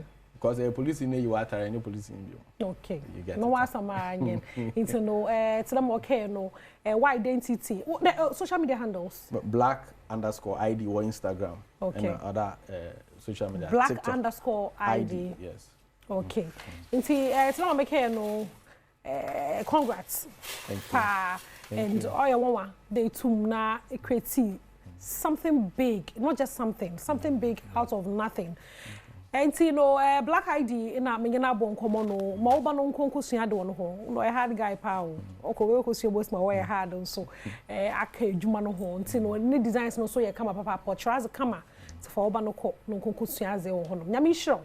And sa and the pay. Is there no air the fancy dome? So come on to Bessie ha. And then come on I the papa. No was a mine. Okay, it's no one can there. But the crowd is it. Yabasana. 9 days to Christmas feature na area no. Basam years on come your baba child so. No mango baby out. Nasi ati. Pan menye akwesisi ano nye fiama nkwa basan yaba. But the crowd is sisi ya. Yabasan ye shebio. Yaba mu nyina wache makwaba efa emra bedwam dwumadie so. And also watch now the TV no atua or join here live on Facebook Adom TV Extra. And I also on Facebook Adom TV. The YouTube here Adom TV. Follow me on Facebook Aquasinsia-6. Yamika. Na second say confirm mame what the fanted door fiama kwata baklo. I'm what ma de ya onsepe na ebre fiama kwanso. Edi di apomni na fe ko dwom ekodi apomni ehun so ehun enkomom alpabedi di akwasi esa beja forte aso betwe komodi afa ensebo do a edi ehim fiti enu abesi enanopem ebu ba ko pedi mu titima eye enura krata asantema nyina ro 242 ababio de koma mampani His Excellency John Dramani Mama de fa anomoto apenfo 2 e de afa boko ahini masochi eho na anope body ewura boko ni akoyese na ekru no akasa emuta quickly yehwe ensema nura otumfo osetu abra na okenkan krata de koma mampani no ode tudwa no ebi. The statement read in part: the return to Boko on 24th October of Mr. Seydou Abagari, who was illegally ensconced as Boko Naba in February 2023, subsequent to the vacation by the Court of Appeal sitting in Kumasi of the warrant for his arrest, has led to significant disturbances affecting public peace and security in the area. The government did not in any form or manner confer legitimacy on Mr. Seydou Abagari. As I indicated from the beginning, I was requested by the New Patriotic Party government to mediate in the matter. President John Dramani Mahama, who assumed office on the 7th of January, endorsed that I should proceed with finding an amicable resolution to the current situation. The parties in this dispute have willingly submitted themselves to the mediation process. The Boko Naba Sigiri Abugaragu Azoka has accorded me enormous respect and personally led his delegation at all times to my palace whenever invited. My brother, the Nairi, has for very good reason,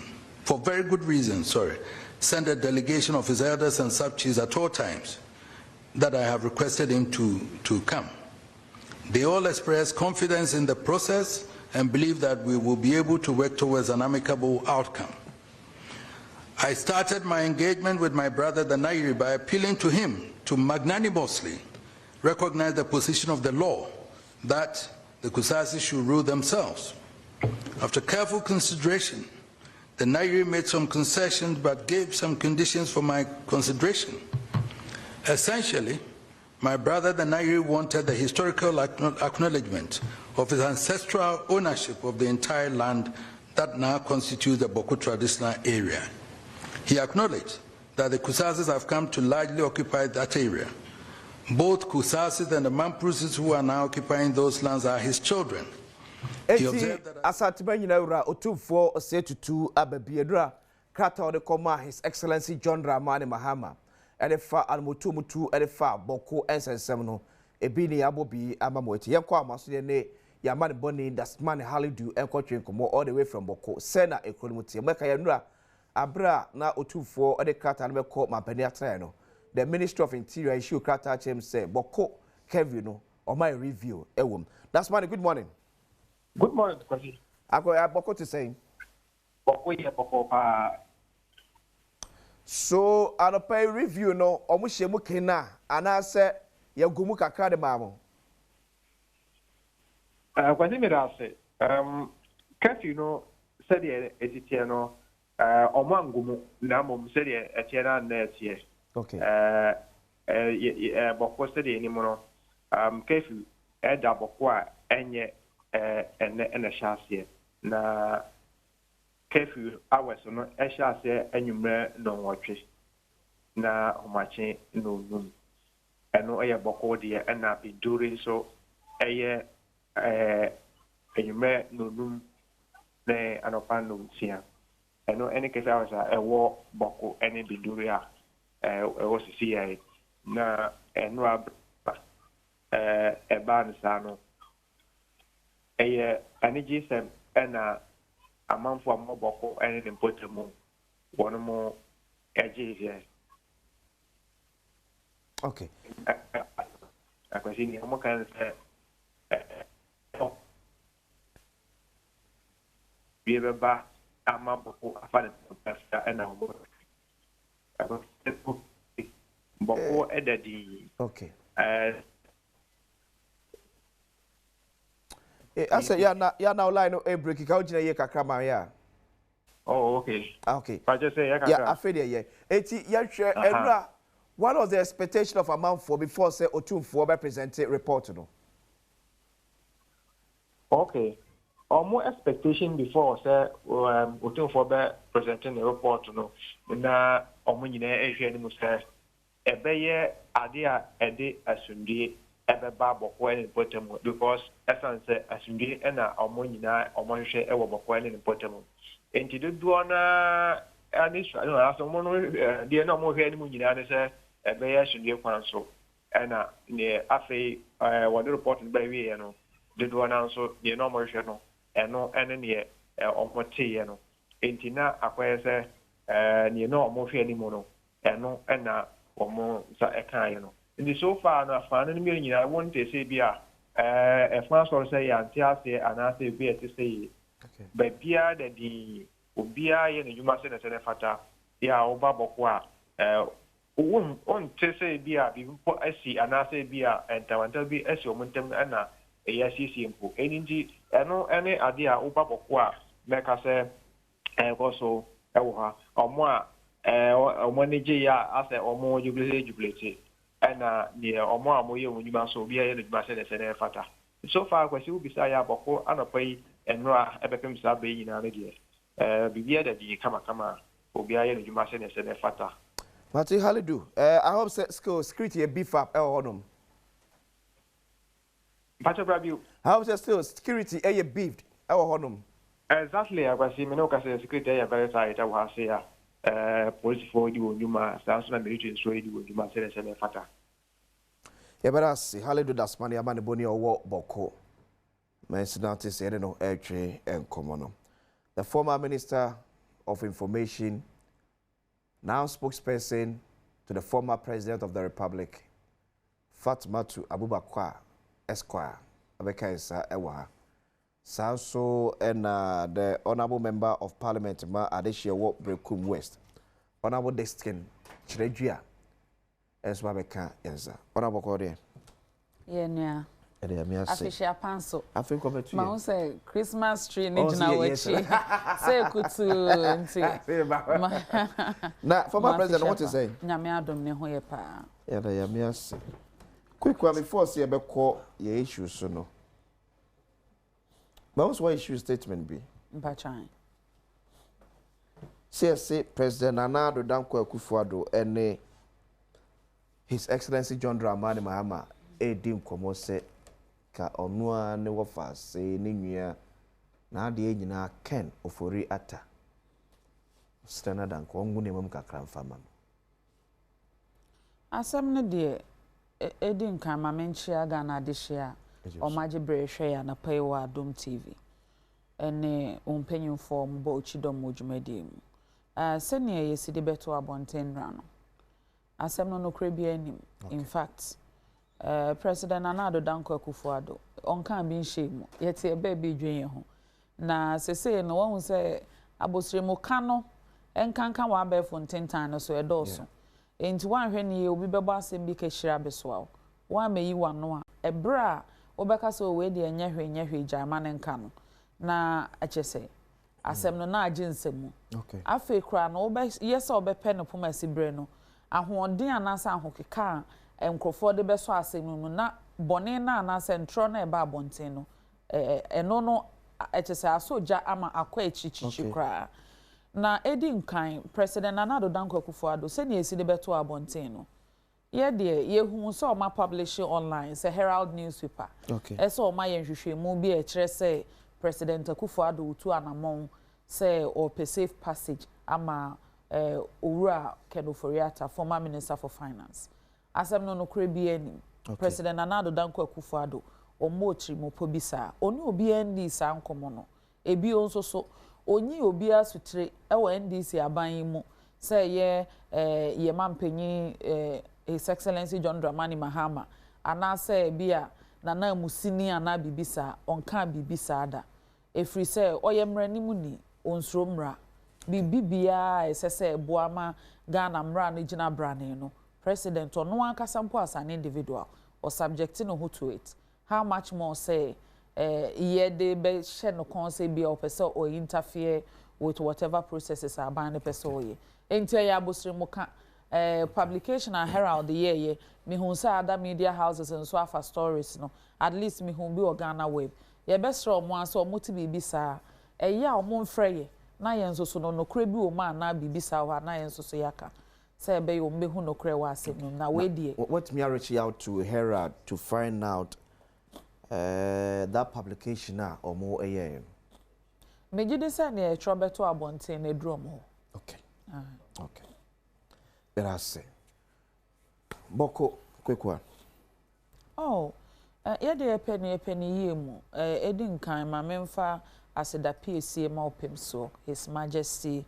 Otumfo say tutu abebio de asante hene ene ya ye nana na yuri ene me nana prekope eye zugurana abugrago azoka the overlord of Kusau nti ye bompa say ensusu ye pa ene enhyehyeye omopese omudigu akwan mu se be ya asumdue ebeba ye krom ene ne mpotem mu nyina eno a na ye hwehwe ye nyina eno a na ye pre na ya na ensusu ye nsusu ne se eba enkonwasem ne ahensem a esese amanyofo ye kra na eni kwan se moma ye ka bi kra me de menya kra nko wan bisa me about boko eni kwan se ye mabaya sesa na bibi eba nkomo no ye nyan ma omo a omowo ahensem ne sa etumi no monka no mompe no poma sibre se be ya asumdue beba se enya asumdue ewo ho no ma minji ndi se bibia wo ho bi wa mepe free asemi mu se be benya asumdue nti ye beda Otumfo ase na ya Adam penyufo nyina ase ene bi onso president Anado Dankwa Kufuado ene president John Dramani Mahama for anamo a omatu asemi.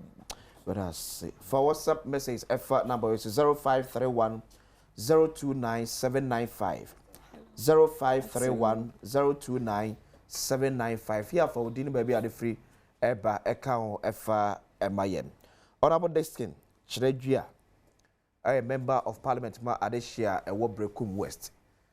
A dear Dodona, a turn him said a friend war a Stuttgart. What can I say? Brekum West this year, Boko dear. I was in Yankupon Adam, Yankupon near Dini, Fisher Pamso. I think commentary and Bibia Boko. I was in our tree, Yankupon near Dini will Brekum West. Okay.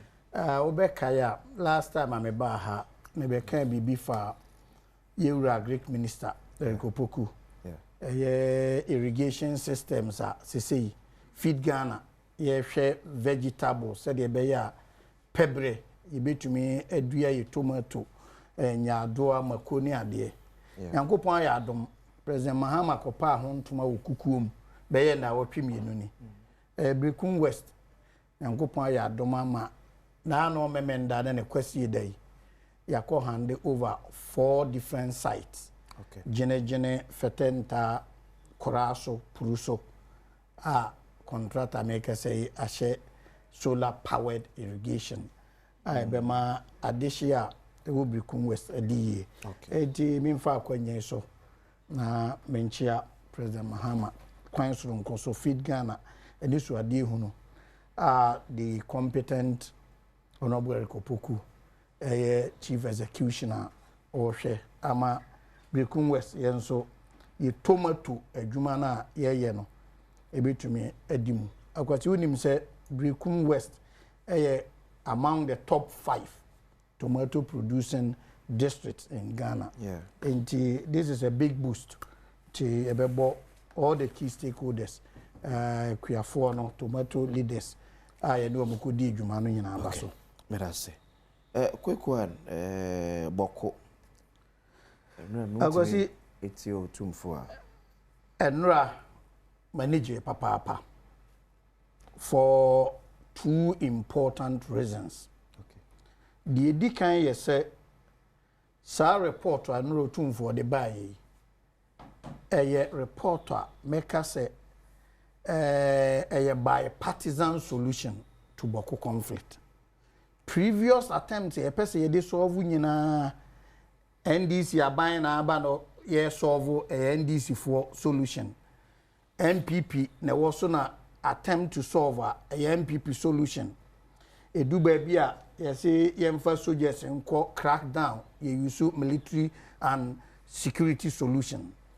The babonti abanda da na ye papa Nana Dankwa Kufuado eda oman no se president one sha ase ni Otumfo di nkuta ho ma Otumfo she na adwuma ase sɛ ɔgye atom sɛ ɔbɛ mediate and clearly nra tie otumfoɔ nsɛm na ɔkaeɛ no a deɛ ɔkaeɛ no ɛne sɛ deɛ ɔyɛeɛ no ɛnyɛ arbitration sɛ yɛdi asɛm fie na yɛaka no koraa kyerɛ wei sɛ wodi bem wodifoɔ na mmom gyaama nka na mmom ɛyɛ mediation a ɔresiesie asɛm enti sɛ aban dada no na ɛhyɛ aseɛ na aban wɔ yɛ abɛtoa so a sɛ yɛnya ne pomasi berɛ a NDC foɔ nko antumi nsɔre sɛ yɛbaa yɛyɛ na yɛsiesie bɔko nsɛm ɛsiane sɛ hyɛ aseɛ baabi ɛna ɛbɛwie baabi with that in mind yɛbɛsrɛ sɛ yɛn nyinaa bɛsupporto political actors ɛkɔsi yɛsiane sɛ politicians wonim sɛ bɔko nsɛnsɛmi yɛ comment ne yɛ posture ne deɛ yɛkeka fa ho ɛka ho bi na ama yɛnya ne pomasi berɛ no sɛ nnɛ MPP NDC ne Ghanafoɔ nyinaa ka bom na otumfoɔ atumi anya ne pomasi berɛ ɛde report aba yɛn nyinaa entire report no akyi ɛno ne deɛ di kan deɛ toso mienu a kwasi yɛbɛsrɛ otumfoɔ na report ɔkaeɛ meka sɛ mani agye ne sɛ mpempi no sɛ committee bi yɛ adwuma na ɔde report ɛbrɛ president a ɔbaa na wa summarize wa report no be a 2 pages 3 pages na wa read it to the press na detailed report na ankasa de ehye kukum envelope na ye de akoma president na president na hwehwem se we me de be ye adwuma we me mfa nye adwuma na ono issue white paper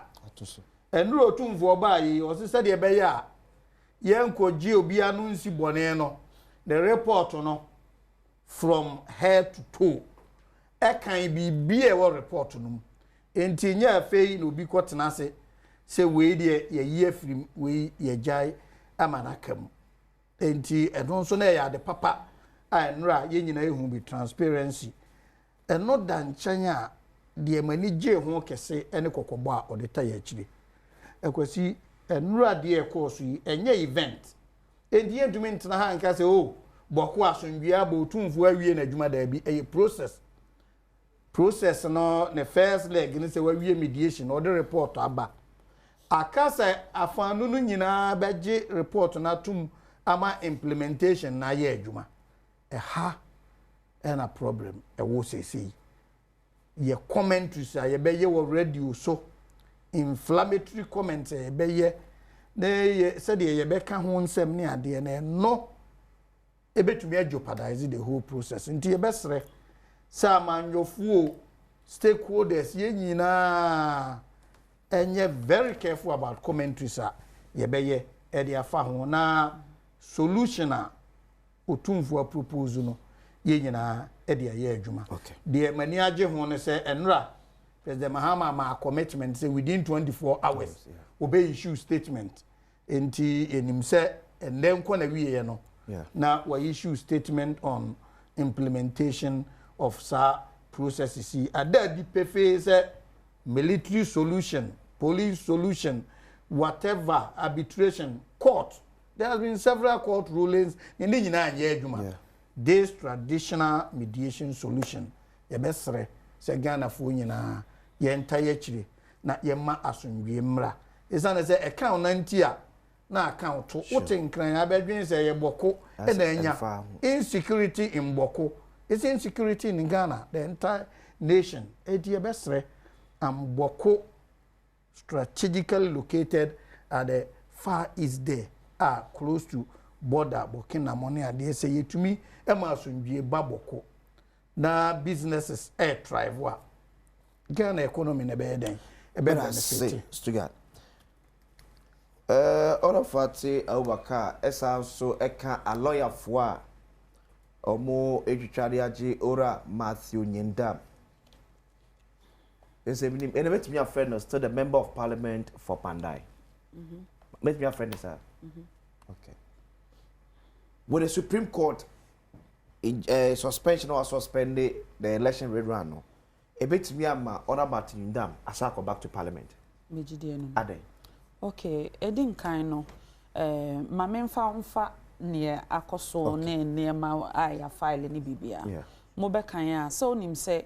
Yekoto about 2024 abato no no and Honorable Matthew Nyindam ona na oye candidate for NPP and Ora Nsalawakpal ona na oye candidate for NDC and another political party APC and social candidate Estan DB omukoto abani wiye on 7 December 2024 no Honorable Matthew Nyindam enya in excess of 27,000 votes. Ora Nsalawakpal ono so enya in excess of 24,000 votes. But now we share votes difference no as declared and as published by Electoral Commission na 3,734 votes difference in favor of Ora Matthew Nyindam. Until on 23rd December 2024 ena Ora Nsalawakpal ema na lawyer for the petition Echo High Court Commercial Division Tamale say election no omutu wieye no omoye collation no opanda ho no basa eba ema isifo no take decision say omokoto collation no so at the regional capital now we say when due notification ebi onso so no ono no enkrata o sa de beto court nanim kire say na ohun say na irregularities 41 polling stations out of the 152 polling stations enti no osre se court no ma orders including rerun because ebi ho microphone ready enti ebi say wanka say operera no obisai but o file a petition no on 23rd December no na yen gazette election results from Pandai 23rd December me pachon that's 2024 23rd ni yen gazette results for Pandai ena emramu no bibia e de court bia no ye won hyehyeye da ho udi hyehyeye no so a ena betimi ama otumi a udi be invoke the jurisdiction of the courts ena eba parliamentary election petition ho a eye PNDC law 284 no e de hyehyeye aba under section 18 ye say ye koto aba na ho secretary hye ne pro ye ekoso na nkrofo bribery omo ye vote buying a within 21 days of that incident say wo de wa assemble ba be dan court na say enya about corruption na ye any other matter related to the election say wo bonjo results no so collation den emu bia within 21 days after the date of the publication of the results in the gazette entino Electoral Commission gazette results no on 24th December 2024 but you wuti eni enti gazette no course no a petition no be dan court o tamale no ena a lawyer for no mugina ma Ora Matthew Nyindam at the time ma court no say yeti asem no because ebra omo file petition na ye premature it is incompetent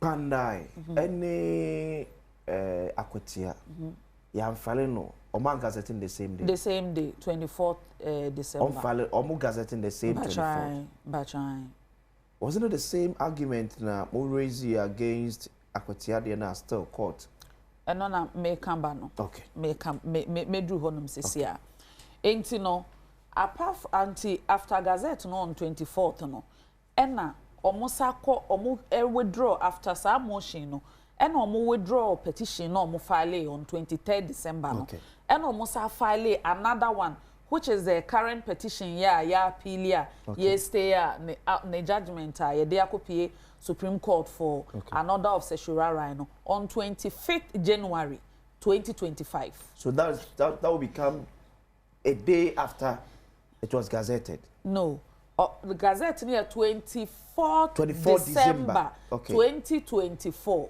and our originating petition when near 25th January 2025 which is 32 days because December 31 days 32 days after the publication of the notification of gazette and no file the originating petition so the 23rd December one there for now this system will withdraw omuko yi and omode for call on 25th January and omutu a security for cost on 27th January oba kan na between December and January no na assessment me ho ase kakra wo gazette notification no because of a question I will be say about akwatia case ne say NS ne the lawyers call say omubisa said that ben ye gazette omo say January and na lawyer bedi akomo so na omo support the then NDC candidate no omo say omo so enim say ye gazette on 24th December 2024.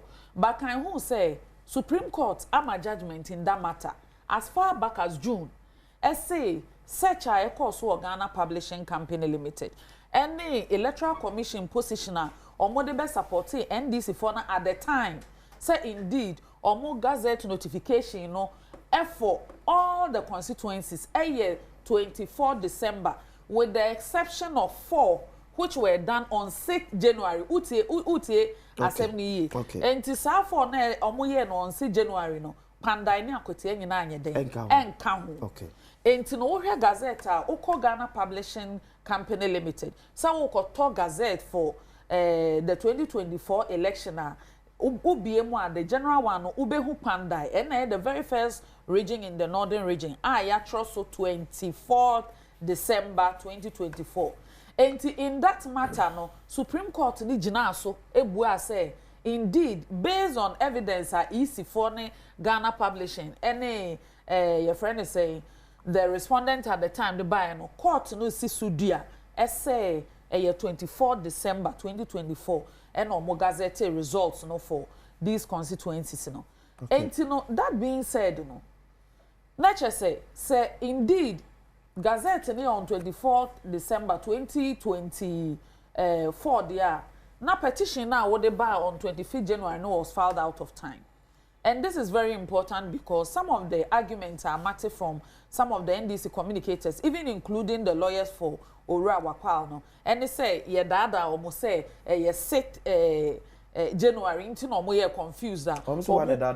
Almost say at the time no in that previous at the time no muko withdraw 23rd year no is because they believe say 26 January into now muko withdraw. But I am reminding you say 23rd December no muko file ni and gazette impo. Okay. So it means say the lawyers no without basis or man checking jurisdiction or man checking the embrana as conditions and some the petition bet me about court and they proceeded to file the petition. And see, how would you claim, say, obi misleading until now file originating petition we on 25th January, but we file a petition be on 23rd December, even before the publication of the Gazette notification. Nini na ankamwano, assembly judgment in a bar on 24th November 2025 year mu. Tamale court no ebu assembly. Ya homeso. And I did assembly filing notice of appeal court or as file or high court. Okay. No more the court of appeal. And you file a motion or notice to stay the judgments. Processes are filing in a survey parliament and a survey electoral commission. Because precedents or court will assembly no the final adjudication body on the matter. Now person also the an upper court who notify or more say so me apply for stay nti mo China court no rule answer na mo husa na mo bi o hwa ye to afa asem no ho na mo proceed mrika so execute certiorari application ye survey parliament ye survey electoral commission they are all interested parties in this matter. But such a parliament was served on 1st December. On 4th December and a clerk to parliament a procedure letter the command electoral commission 3 clear days after they were duly notified of the intention of the respondent applicant to file these processes, to appeal the decision first of all, and also to invoke the supervisory jurisdiction of the Supreme Court. Say, at the time our court made decision, now court did not have jurisdiction because the processes were filed out of time. And unfortunately, the bailiff of the court nature say omo try no mu be bia so ombe serve ora nsala wapal. They were not successful. Into omo the certificate of non-service by Emma Anra ye de ni nyina akodan court no ehwe adanse any the position bailiff no ya wo kire say that say yes o wa hemfie me koy enkrofo e wo ho amama serve no that say me ko ni fie wo ho ne brother so oni ho ne nkeka ho e na court ne share say or Maya Konya may serving by substitution. And the substituted service no court na say yenye niema 9. Yemfa ba konkobo ni fie opandai.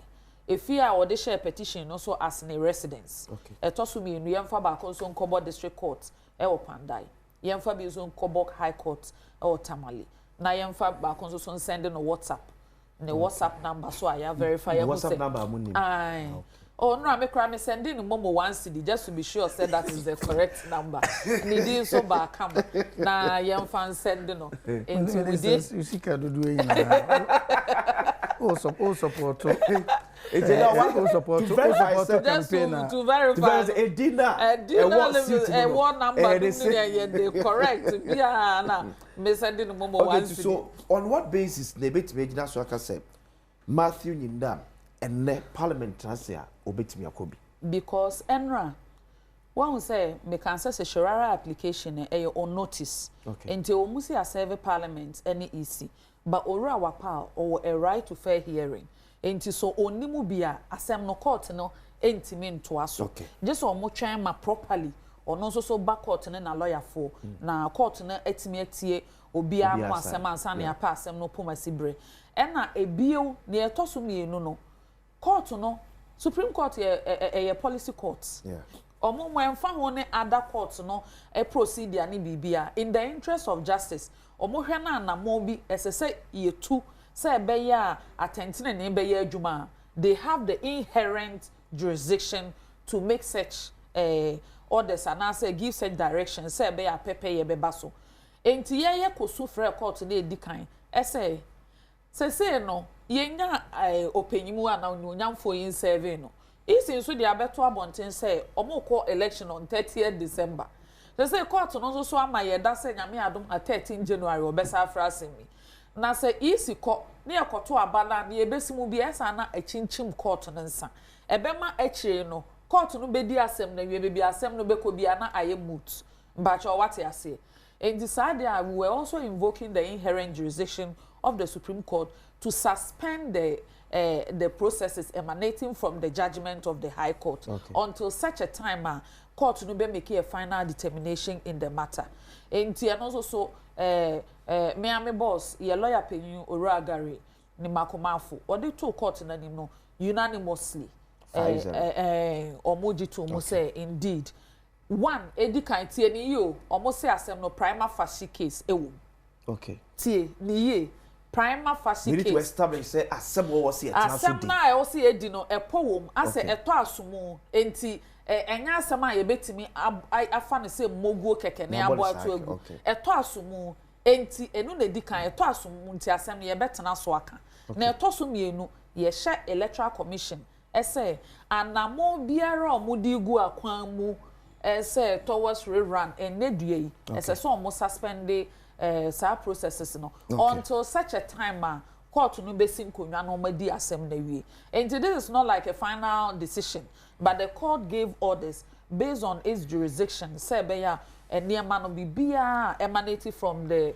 judgment delivered on 24th November ne ye betwentwen so until such a time e be di asem na wie. But I say Fatimatu Abubakar Esquire member of Honorable Matthew Nyindam legal team yetwa ede ageno Stuga Ogwasi Matie menuaba nchechire mu na meka se dodo na eto asomo last week me last time me ba ha me kasa fa se me ho de me kan ya no se ye ma court no kwan na court enye na dwuma at the time na 3 processes na Mia Minua Nyindam wa file na wa appeals court na wa sanya file for stay and no Supreme Court Supreme Court akasa said ye nyina anim no High Court enye final court of Abita High Court kasa enye kasa preko P Court to me dane the High Court aka na mukura P Court kura aka ebi wo ho a Supreme Court nso etumi dane munti judgment ba se yenua Nyindam ontumi nhudu ne ho se MP na yenkoto aba no memeka o ha se enye kasapreko esane se court akese edidi akire na minimi nso se watu anamon se court appeal court and Supreme Court enkana se no bi ma no nti ye nyina nya abotre na ye ntwen na de court beka no ye de aye adwuma at that time because say court kasa wo ha democracy ye nyina kwasi ye dia ma ye ho no court ma atemu a especially omo ye lawyers yi die nim se wani gi hu wani nyi hu eye court judgment o de ye adwuma enti at that time no na court na aka na court tworo de koma eye parliament enti parliament as constitutional body no yen clarify matter say parliament they declare vacancy. Parliament did not declare vacancy. Clerk and declare vacancy. Clerk there acted as a conveyor better or communicating the decision of the court to a EC. Now make na sabre no say mere communication to EC no and say edunti chenchen about to obekoso. Court to cassette about to on what basis the Bema Electoral Commission has shed date is say on Barbara River? Exactly. Based on court ruling. Based on court ruling now.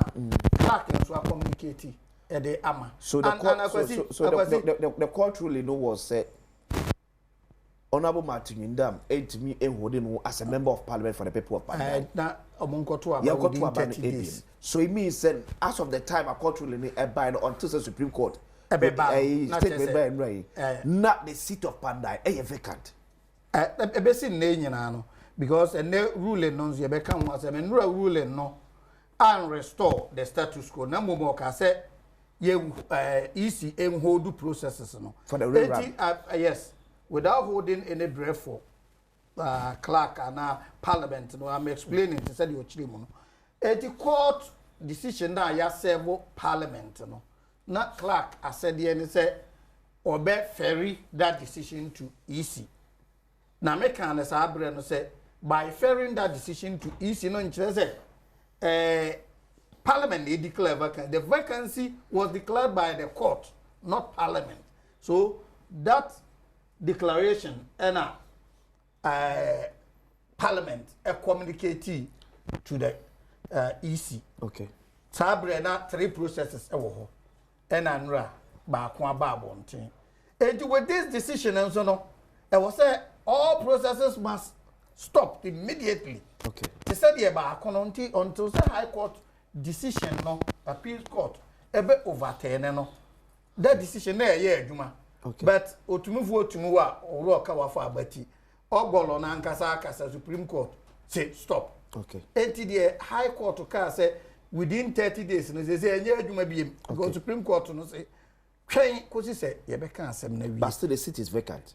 But said, because Supreme Court now call the actual matter, merit of the matter, and no appeals court, they be deal because, and yes, Supreme Court they handle that those duties. Supreme Court deals with the constitutional aspect of it, interpretation, and when rights of people are being trampled and all those things. Madam Moko Court, no one can Supreme Court to near sem no. Omoko raise issue of Sano Mayana Quasi say court not na say appeal court. Na a better deep face say Gazette notification no 24 for. I think say the status quo will be restored because 24th of the year. Yen him say petition no call 25th January. So it is out of time within the 21-day period. Okay. But the other argument is that the year can they say Gazette notification is cease court and a bit to me determine now baby I may not my binumukis and I say Madam can legal to me when they at the High Court level. Did you not raise the issue of filing out of time or High Court level and now 21 days you know, at the time of trial or High Court, you know, and what was the decision of the court then? Okay. Okay, until yeah, no. After judgment on 24th, and Orama to Nindam offer a change of solicitors and all okay. Until so assembly the very first day, ye share and woman yes, no, this could not have been the case. Until assembly at the Supreme Court and Nimono. Substantive, you're invoking a supervisory jurisdiction. Say on judgment now. High Court no matter.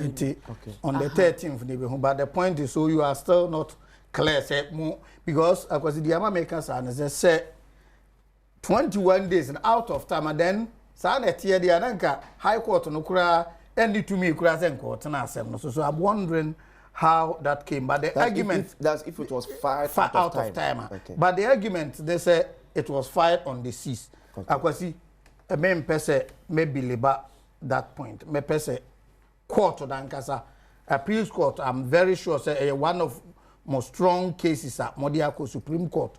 And if it is determined, say 24 for, then it means the status quo will be restored. The yes, and again, Supreme Court decision, kwasi mejitum, because say ye kotoa ba wie, ansa na ya koka asem no, na ye kotoa ba wie, na outcome no, ekoye different. Ye mfa na say NDC anwene that seat. Okay. Na ye koka asem no wie, na nyindam anwene a. Afi na wo sen akwa reverse those decisions. The Supreme Court ka say yen twen na yen hu asem no pomasi bre ansana ya to aba na akwasi menya lawyer but o hwe adwene mu nyansa mu a it make a lot of sense. So because amount be ya because about one year 30 na get 30th December next quarter yin so 23rd January that just ya to aba na wi and for me holding the processes. It is not a victory for NDC. It is not a victory for NPP. It is victory for rule of law. Okay. Yeah, you can say, Emran be ye djuma kwasi maka all over say, bibi ba say ya, ye pene say attempt ne pere ye, ebe ye djuma. Because say me if it happens to me, na mo enya justice enye me de. If it happens to you, the applicant, any defendant, they should have level playing field. Let the rule of law work. Now, at the end of the day, they are called to Bekano as law-abiding citizens. Okay. Yemfa enyejuma na asumbiemra. Obey the message we have on WhatsApp now. I'll say a message to you, but okay, actually not part of your discussion. I'll say a good morning. Please tell on about Chedria. He is doing well. But ask him whether he's still aware of the alleged pocket of galamsey activities in Brekum. Tell him cutting short and awarding contract are not achievement. Finishing project is. Politicians should not be praising themselves for intentions, but focus on delivery. Okay, that's excellent one. Let me tell you. So what's the idea? Shortcut and handing over sites. Bikura me fan to social media. I don't blow. Project Osha Sia. Okay. So from Gastiman. The way we are among for our benefit. So I totally agree with him. Okay. And I think they are not achievements yet. Okay. Show some level of progress. Na we are. And for its information, within 10 months, 12-unit story block. I was in Dogessen Secondary School. Yeah, we am contractor handover. All these specimens here who did it. The Bekwa commission on the 5th January. Or handover keys will be away in China. And we will let the public know. Person may clarify BB about the transmission from Parliament to Electoral Commission. What can I say? Ebra in the matter of Jachikwesing, eligibility about the dual citizenship case, no. High Court no Cape Coast, Ebua Asem no. Establishes say indeed Abra Obejina as Mrashebejoni no denounce say the second citizenship and another process is not complete. So he could not have been eligible under the law. The Speaker of Parliament, who is also the current Speaker of Parliament, Eyo Nunyam for Alban Sumana Kingsford Bagbin, can say on Penema Ayam Rashebejoni in free Rashebejum because he had taken notice of the other processes na Emrashebejoni at the time and Namawa to challenge challenge the judgment delivered by the High Court in Cape Coast. And to a much and so I'm by Parliament until the final adjudication in the matter. And this is the same speaker. Was at a Jamubio. And na se wubo is sutra. Eyen sheshaya na so mu rules said that hono eyen shese within 30 days. As so mo conduct rano. Enunti no mu yi sutra on the 4th no. Quickly, Oran Sala Wapa, unim so file processes against EC. Ese adentina isi within parliament atra breno enti parliament letter no ko isi ho dia na akoye nhye enti na minority caucus no were not impressing on the EC but they were impressing on the clerk to parliament to withdraw that letter. What would have prevented the clerk from withdrawing the from sending the letter was the fact that on 1st December 2025 now you're serving on the entire processes of the decision of Urama to Nyindam to appeal the case. And the difference between what is before the Supreme Court and what is before the Court of Appeal. And they say, at the Court of Appeal, no, you challenge judgment no, based on jurisdictional error. And number two, you challenge judgment no, based on the fact that you say the weight of the evidence which were adduced by Oran Salawapal, no, the judgment is against the weight of that evidence. Because Obiba no say irregularities, 41 poll out of 152 polling stations. Now, on one agent assigning pink sheet for 150 polling stations, I validated the statement of poll and our pink sheet. Obesempo say annul all the 152 polling stations based on evidence or the other. No chances 41 would have given him about additional 500 votes. No, 500 votes no intimi overturn the voter difference of 3,732. And those were the key issues I had to Court of Appeal. There is that misconception say NDC candidate court no one asking for rerun or asking for annulment. Oh, I know. She asked for rerun. Okay, good. Okay, because I'm for Obiaba say annul 41. We say Obonko rerun. He asked for rerun. Okay, so quick one message here from Abdul Ganiu from Savannah. Just say good morning. Even if Isala Wapa is giving 10 more years, he cannot win Pandai again. The problem is the candidate himself is unpopular. After the 2024 election in Pandai, he openly opposed certain decisions of the NDC, and that has only deepened resentment against him. Those voters will continue to oppose him every day. Good morning, please. I'm very happy this morning. In fact, the two members in your studio this morning are really giving us education about our laws in Ghana. Kudos to them, especially former Minister of Information, Kwame Asante, Edway Free, Secretary, and now Obaye. Make us a Franco Trading Enterprise. I feel honey, them. A two performance with Nokia, Samsung, iPhones, smart TVs ranging from 32 to even 100 inches. A Franco Trading Enterprise now qua or sir to the Franco air condition so abba that ranges from 1.5 to 2.5 horsepower. Franco CCTV camera. Mesu akra ni beni kra ebetu apie. Mr. Fa Franco phone number e internet so da. Ama for bet be able.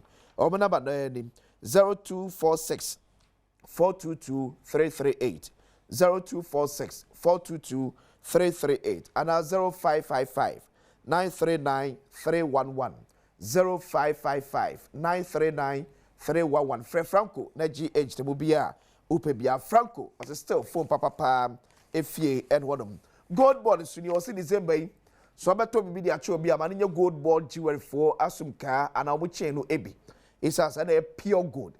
There's a crofobia about you, ADD amount for us. It was a chain of Kofania for gold, Kakabia Poro, no, the actual market way 18 karat gold, Oboa. Ope 18 karat gold, yeah, papa, pure, a gold bond jewelry and submit me Akabian. Or more showrooms, I will cry any commercium called www.jewelry.goldboard.gov.gh. Ube gold board for almost showrooms or contact will be to be so affordable. No, let me place you order. Ghana is calling and gold board is shining brighter than ever. And but for Madam I say, San Poeme care home. The discussion, even though we have disagreed on a number of points, but by and large it's been very civil. Absolutely. Sometimes people believe that issues the way to go. I totally disagree. Let us all wait. Now, respect the decision of the courts. But as a copy Ghana say or the cashback says probo Abba, so back to back. You started October. yewie December busumi mesra wada to niema fa free Compu Ghana ubenya huge discount tiko Compu Ghana ade bia se eye computers won dem na pay from HP, Lenovo, Dell, Techno. If it be a computer phone dem de eye Compu Ghana na make am for the amawom from what 0302 752020 0302 752020 and now WhatsApp your on 0243 143 143. Only at the Compu Ghana Cashback Sales Festival na benya sa huge discounting. A lot of messages say but on me say me to be enkai ABM go for the poll na hunu message no. Madam waba near day 9 days to December atwaso akra. ABM say the kaka kire no from end till December 25th, what we call the 9 days to Christmas and a day brewer. Yamu hunu senior Christmas eko edifa niema for edi duobo Christmas. I can't just say nyame admu a membe de dan so eyade a ye hia ewo in the National Theatre for Adom TV 9 lessons and carols. Adom TV 9 lessons and carols. Ye kwa akwaji eni ye ko fraternize ye ko ene abusuafo akoka ede abom. Enimeko bi aso yasene ene edi dwumadi breba ko Compu Ghana ba ko DPS. Another pay we go Compu Ghana for DPS and pen for eno mo ni komo de tia they are joining us on Adom TV 9 lessons and carols. Good morning, lady. Good morning. Boko dear. Nyame adom So smart, it's good, beautiful. Thank you. Compu Ghana to say. Nyame adom bibia boko. And I want him say your Christmas sure. So a lot is happening. What Festive is happening? Season. Okay, I don't know whether you follow us, but okay. Then activities be giving back to the society. Okay. It's called our cashback period, okay. Right? Now we are giving back to the society. We have health screening, free health screening going on. We have our raffle draws going on, and the main one no ebe ye nyame adom 26th of December. Okay. Ubetimi enya car. Free raffle draw. So dear number to our Compu Ghana made it benya car. Yes, so yeah, so beto nyama worth 1,000 cedis and above. Okay, 1,000 cedis. You are automatically entered into the draw. It be 2,000 for some to be 1,500 dear me. And one no. Just sit. Make sure so phone na won't change. Keep okay. Your invoice with you as well. Okay. You can be called at any time. Raffle the wow him saying yeah, sure. NLA for bim. And then all you need is to pray. Bompire say, yeah, click here. And one no. Oh, okay. Okay. Oh, nice. Yeah. Body no twaswa for Sabbath for so the most ye and after all these years, sir. Exactly. That's why we named it Cashback Sales Festival. Okay. It's a festival. Until you start in November. Okay. We've had lots of activities. And aside that, and so you can meet me or meet Timakumkum. I'm sure we all know Timakumkum. Sure. At any of our shops. Answer a simple question and then we'll give you free money. Even aside the raffle? Aside the raffle. So how sweet is that? I know it says that. See, can I mean, why I share your network? No, DPS pipe be connected. DPS is connected to life. Okay. Yes, and only him say water is an life. Essential part of life. Yeah. Into this Xmas season, you see your plumbers, they are more patronizing over the years and now throughout the year, no. Yeah. You were something special for them. Aside discount and also, okay. You were near me beer, you did chicho to say working tools, especially plumbers. Into tall pipe, DPS pipe, shop beer. Okay. Send you a receipt, no. Okay.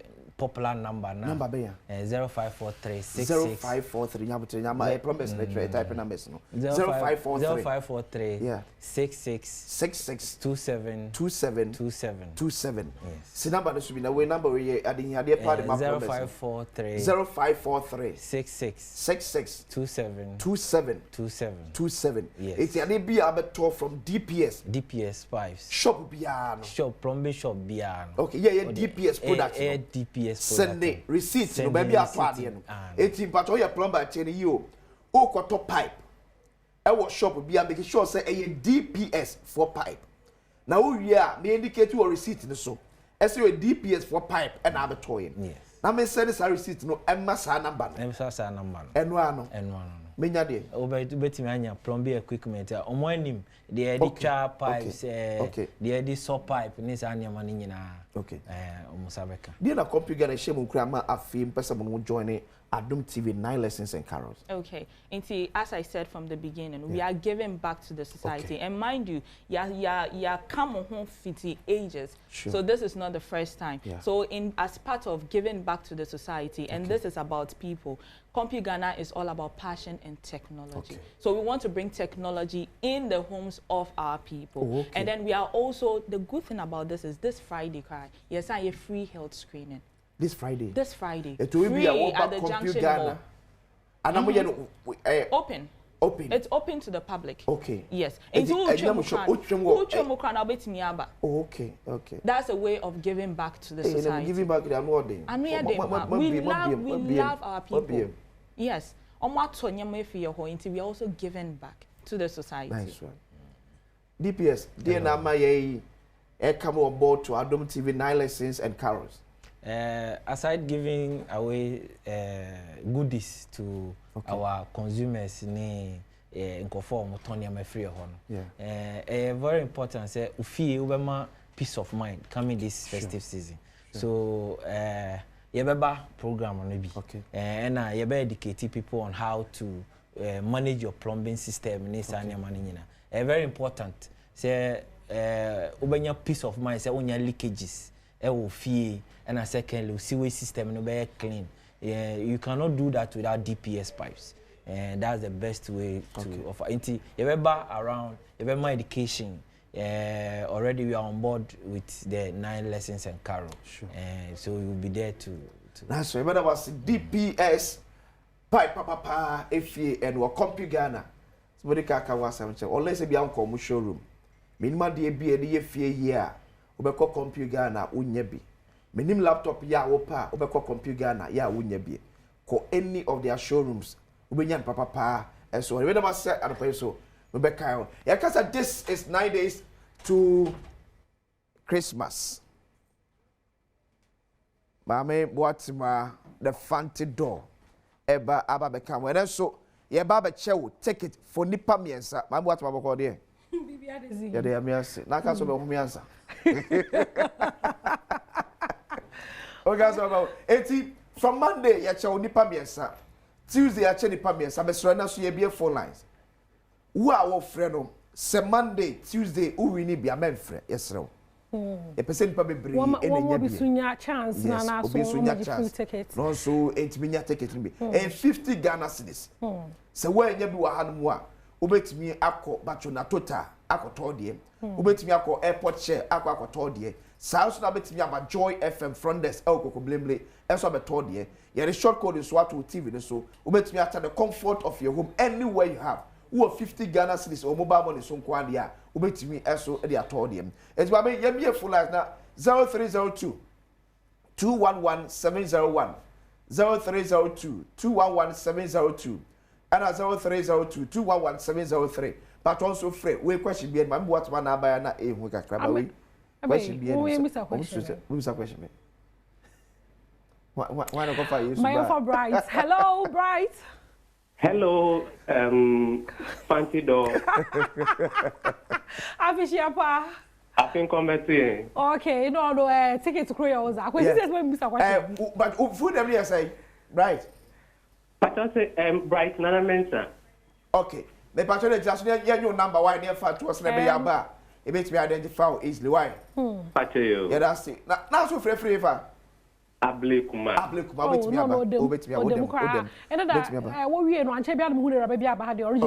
Oh yes. So the winning quad the other tickets the more than papa into what chance for him CC na yen chow tickets. Adom TV 9 lessons and carols. Obey buje baya, obey who papa this year. Into no, may you who from crow here, part of your tickets 50 Ghana so this you find show free and pay for him CCR 2 more yacha kweda down to aka nyimpa obie one or frɛ na waje da mo. Okay, Alex, good morning. Okay. Good morning. E pa cho full name you say? The full name is Alex Asari. There be nyamtre. Enye be na afre. as an industry. There's your familia. I'm telling you. Okay, so 2 more tickets to go. One and already second tickets no for. Ghana card 1 ticket and you 2. It we are body no. So nipa ne ba na se nipa na amfre ne ehwe na se nyu no ayem fama. Enti enyi wadwen so we fa kwati kwa bi so na ade fanti do kra ba bu de fia ba kwa no asa ba je fia ba kwa ne fanti do de aka mesno. Eso ye be chew. Eti ma won no munya bi no omfre. No mo so nya bi. Ben when ya de Monday no. Etu no obi ani issue bi. Na yin papa kwa opedo agema no manyi mpa no so mfre. Yeah. Abdulrahman, good morning. Okay. Hello. Abdul, good morning. Morning. Me patro free. Patro free dodowa. Dodowa. Ubetimi aba memene da. Me patro. Okay, patro, jina so ne your details why. Who will take it back or Adom TV. Beji 50 Ghana cedis worth of ticket. Na fabra na enyame ya memene da why? Martin. Yeah, that's see. It's a last caller. Waka. Yeah, check. And see, I can just say a free Monday, ne kosi Friday, jina you check 3. No biage in the na. Okay. Friday, the baby's a question. How about na Friday? The baby's a question because what ben hodo. Is a question be partner ya baby. Chance bebre. Weekend on the 20th. Yeshemo National Theatre. Yeah. Now, one of the highlights is your Kuma Wood. Sure, yes, drama na way no. Oh, come up. Into no my one. What come on watch this year drama no serious. Hello, answer. Hello. Afishia pa. I think over here. Okay, we need ticket. Who full name yabaze? My full name is Frijans Answer Eji. Okay. Yeah, but what free? Me free Bema camp. Okay. But it's when you take it. Which Babaji? May if you don't I. Nyabotarna. Yeah, producer no you chuchu nkomo. Aye. That's it. Yeah, that's it. I check 3 tickets no. My yesha Kuma would phone one endorsement. Kuma would phone a warrior play no. Yentete one a kaka why was there ba 9 lessons and carols no I say.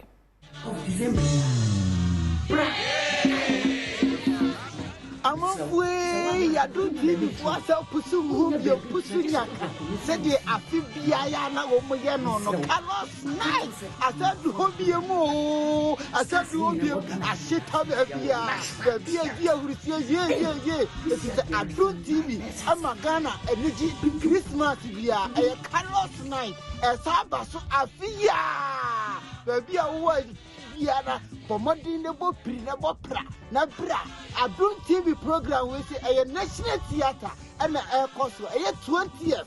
See date here 20th December ya I die national theatre about giddy Kumadu all stars be a baby star who not check and I said ya ojinem biara come our national theatre a 20th December 5 p.m. sharp. Hey no biadro me tell who be such Ramankwa me tell him start Afishapa Afi Asamba wiye na ebeda Yehowa ase Adom TV ye wazoye na Kuma Wood All Stars se ayeye no afi basubium Kuma Wood All Stars na Adom TV for omode Festival of 9 Lessons and Carols babium Basso or National Theatre on the 20th of December, 5 p.m. sharp. All the stars will be there. Make be. Adom TV, it was so ye. Festival is directed by one and only able director, Frank Fifi Gabi. Afizi, a be butu. Yen Nayambra, Naima Diasa, Yen Tienum, Yankin Bible, Yen will see to the glory of the birth of our Lord Jesus Christ. I will be there myself. In Yen Nayambra, 20th of December, National Theatre, 5 p.m. sharp. Adom TV, Yewazoye. Eti Yewazoye Yapa. Kofi Ajolo, a seasoned actor. Yeah. And no tiami adma memre da yenhia National Theatre. Na ba na kwesimi gino se na metaken kai Bible asoro dem no me be replicate say. Onyo no me kwa so e na ye we. Oni me kwa so. Oni me kwa so. Mama for happy birthday and confirma Ora Imanokote Ashi, Principal of Applied Technology Institute or East Lagos birthday. I wish you all the best. Yamisha no nyo kese. We so be kese. Paso ni bibi. Also for akwesi bi ni hweka. Yami abo champa twa say she akoso na hwe Adom TV. Akra.